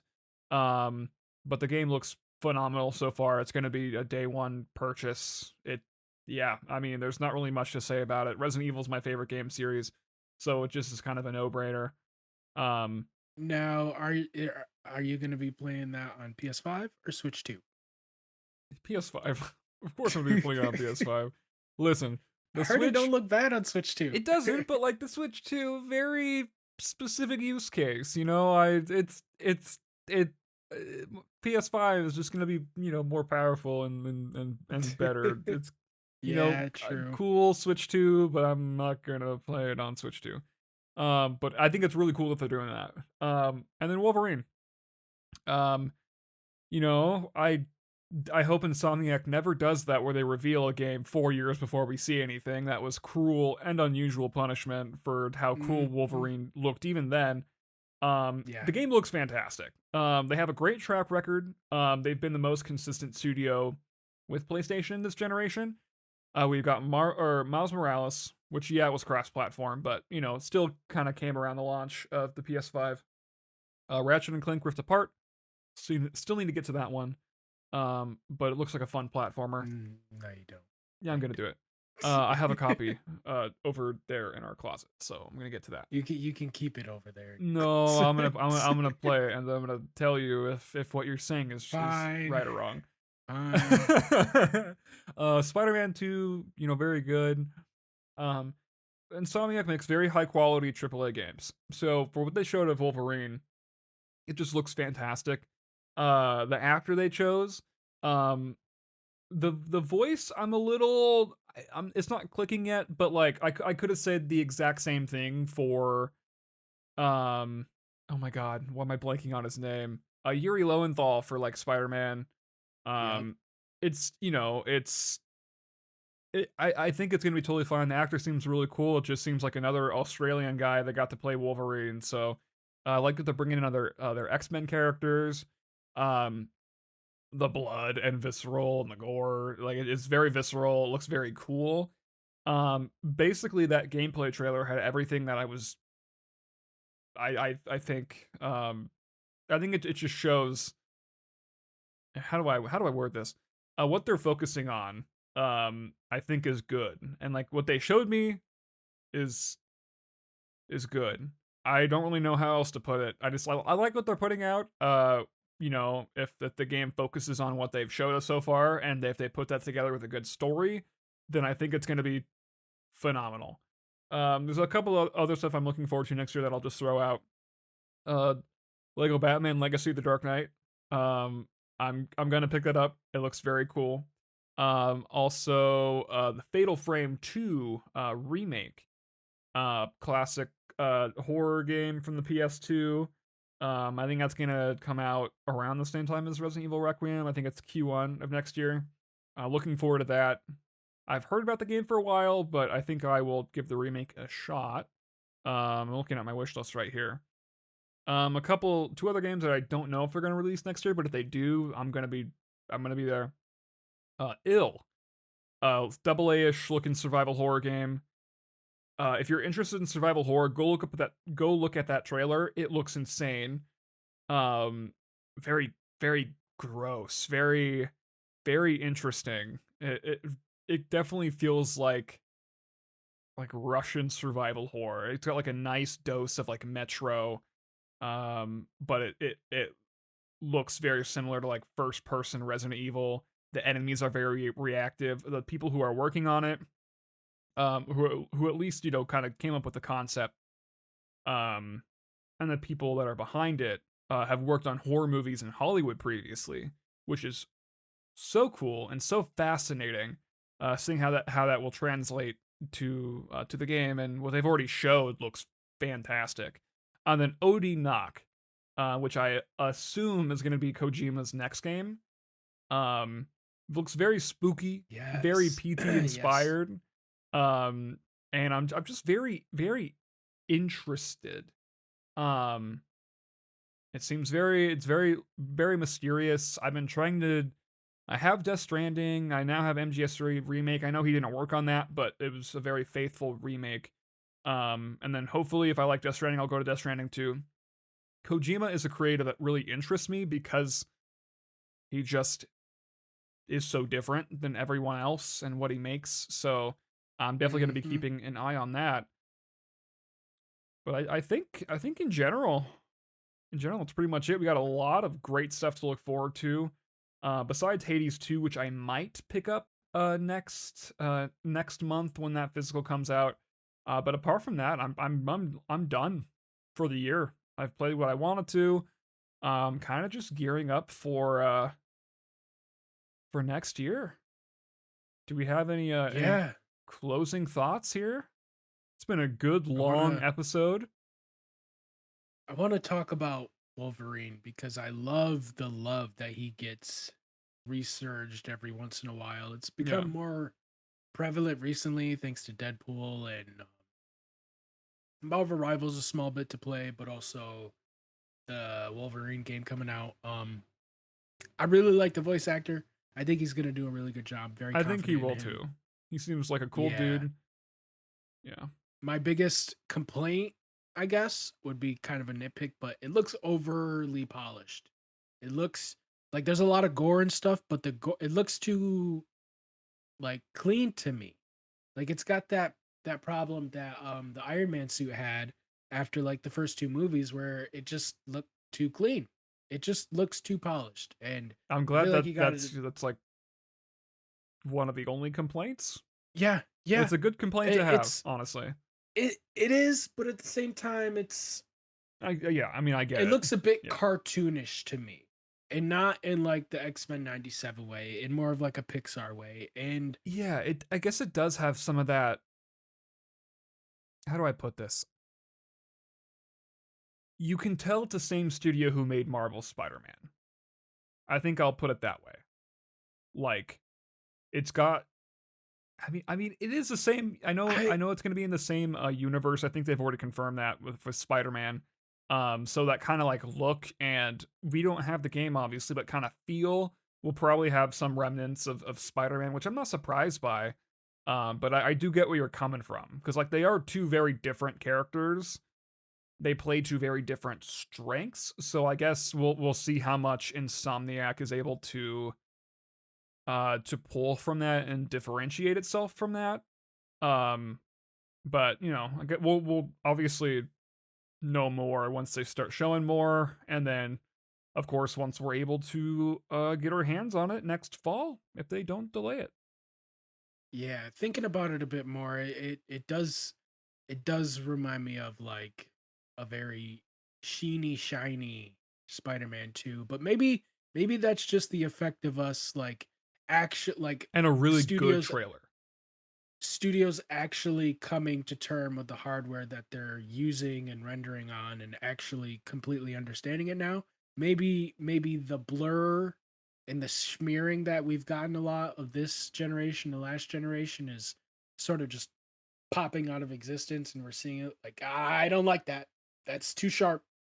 Maybe that's what's happening. I'm not sure, but I'm also very excited for the lore of this world because Yeah. Wolverine, specifically as a character, or I guess Logan, is very intriguing to me because you have characters like Mr. Sinister who have been alive for a while. You have like Captain America who was alive in during World War II, but he got frozen. Wolverine to me is just a very malleable character who's existed throughout generations, throughout specific time periods, and you could do almost anything with the character in modern day Yeah. and make it amazing because he has so much history that when you see Iron Man do some weird shit, you're like, okay, all right. I guess the comics have existed for a while, but he hasn't lived long enough to like have this outcome happen. It's so fucking strange and obscure. But when you Yeah. see Wolverine get his fucking skeleton pulled out of him, you're like, okay, yeah, that dude's been alive for 300 years. That feels like something that might happen to someone who gets in a lot of fights. Yeah. Yeah. It just Wolverine's like a feels more character who's realistic very, when he's yeah. put into those outlandish situations, and then he can just cut right through it, And which is he's why he's such a dude perfect has seen character. everything. He just doesn't give a fuck. And And he it's fun. forgets it all. He Yeah. forgets it all. Yeah. So it comes back, and he's like, why? Who are you? You're like, really? You spit on me last time we talked, and you don't remember me, dude? You're gonna die. Okay, I spit on you last time. I'm gonna do it again. Probably not gonna remember it this time as well, but let's get Yeah. to it. Like, I just I love his storytelling because his amnesia is probably some of the I don't get out that much. I don't read that much, so I could be completely off here, but his amnesia and the way it works in the comics, and at least from some of the best stories that I've read, it just works very well in my opinion. Old Man Logan is one of my favorite stories, and if you can nod to Mysterio in this game, oh my god. He already exists in the universe. Yeah. So He was in Spider-Man why too. not? Exactly. But it feels a little bit like going from 2024 into 2025 where it's like, oh, it doesn't look like there's that many games coming out that are going to be great, but learning from last year, that can change. For sure. And we Specifically, already have like the thing with next year um is like going into 2025. The first half of the year there were like Split Fiction we knew was coming, Expedition 33 we knew was coming. I think we knew Doom the Dark Ages was coming and Indiana Jones, like that kind of yeah. stuff. But I do think that a lot of what came from this year ultimately was a surprise. Um Hmm. and yeah, I think ultimately a lot of it was a surprise. But like going into 2023, for example, Oblivion was huge. that was also a surprise. Like 2023, we knew going into that year that it was going to be a stacked year. Um, and we know going into next year as well that it's going to be a stacked year. Wolverine, um, Resident Evil, I mean, we're getting another Lego Batman game, which is crazy. GTA 5, Hmm. or 6, how did I even forget about that? Like, it's gonna be an insane year. And we're also gonna get a bunch of surprises on top of that. So, Yep. next year is gonna At be at crazy. this moment in time, it is those 4 to 5 big hitters next year, but mainly I do want to try and get through that backlog. I do want to finish Me Persona too. 3 Yeah. and Yeah. Metaphor My backlog and is still big. GTA. I want to finish Ghosts, and I want to finish Death Stranding and Elden Ring maybe. Fucking who knows, but I still like wanna get through. Once I finish a couple more games, I'm working through Dead Space 3 right now just to mm, get that trilogy capped off. Mafia 3, so I can say I've beaten all the Mafia games this year besides the original. I'm playing through It Takes Two with my partner again, so that's fun. And then I'm gonna do we'll talk MGS about 3. take we'll talk about It Takes Two next week because Oh, that's part of that we'll see if story we've got going on. we'll do it when I'm done. I'm not sure when we're gonna finish it, but maybe I'll Oh, try to get that one ready for next week. did Um, you did you didn't finish it already? no, no. Okay, gotcha. I I don't wasn't know I where wasn't we're at gonna with talk it, but about the game in like spoilers specifically. I was gonna talk about like the business end of things yeah.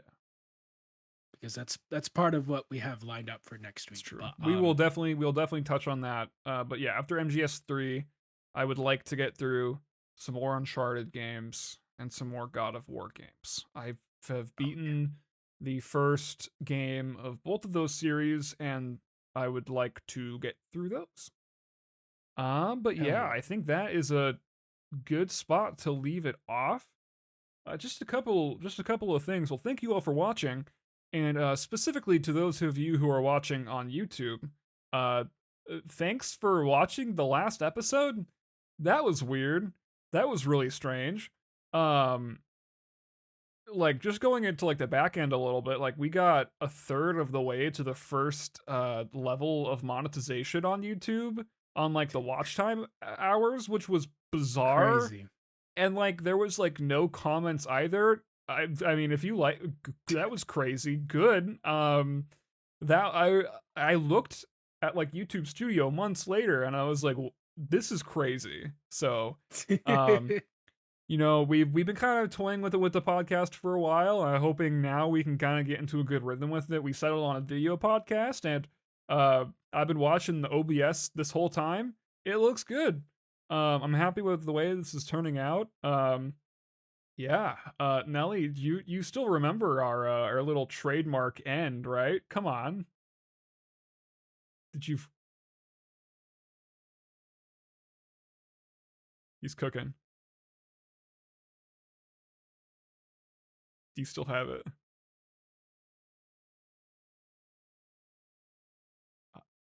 Gay boys out. That was it, right? Close enough. What was it? What was it? No, I forgot. What? Oh dude, I'm so sick. I'm so forgetful right now. What is it? It's okay. It was game on. Game on.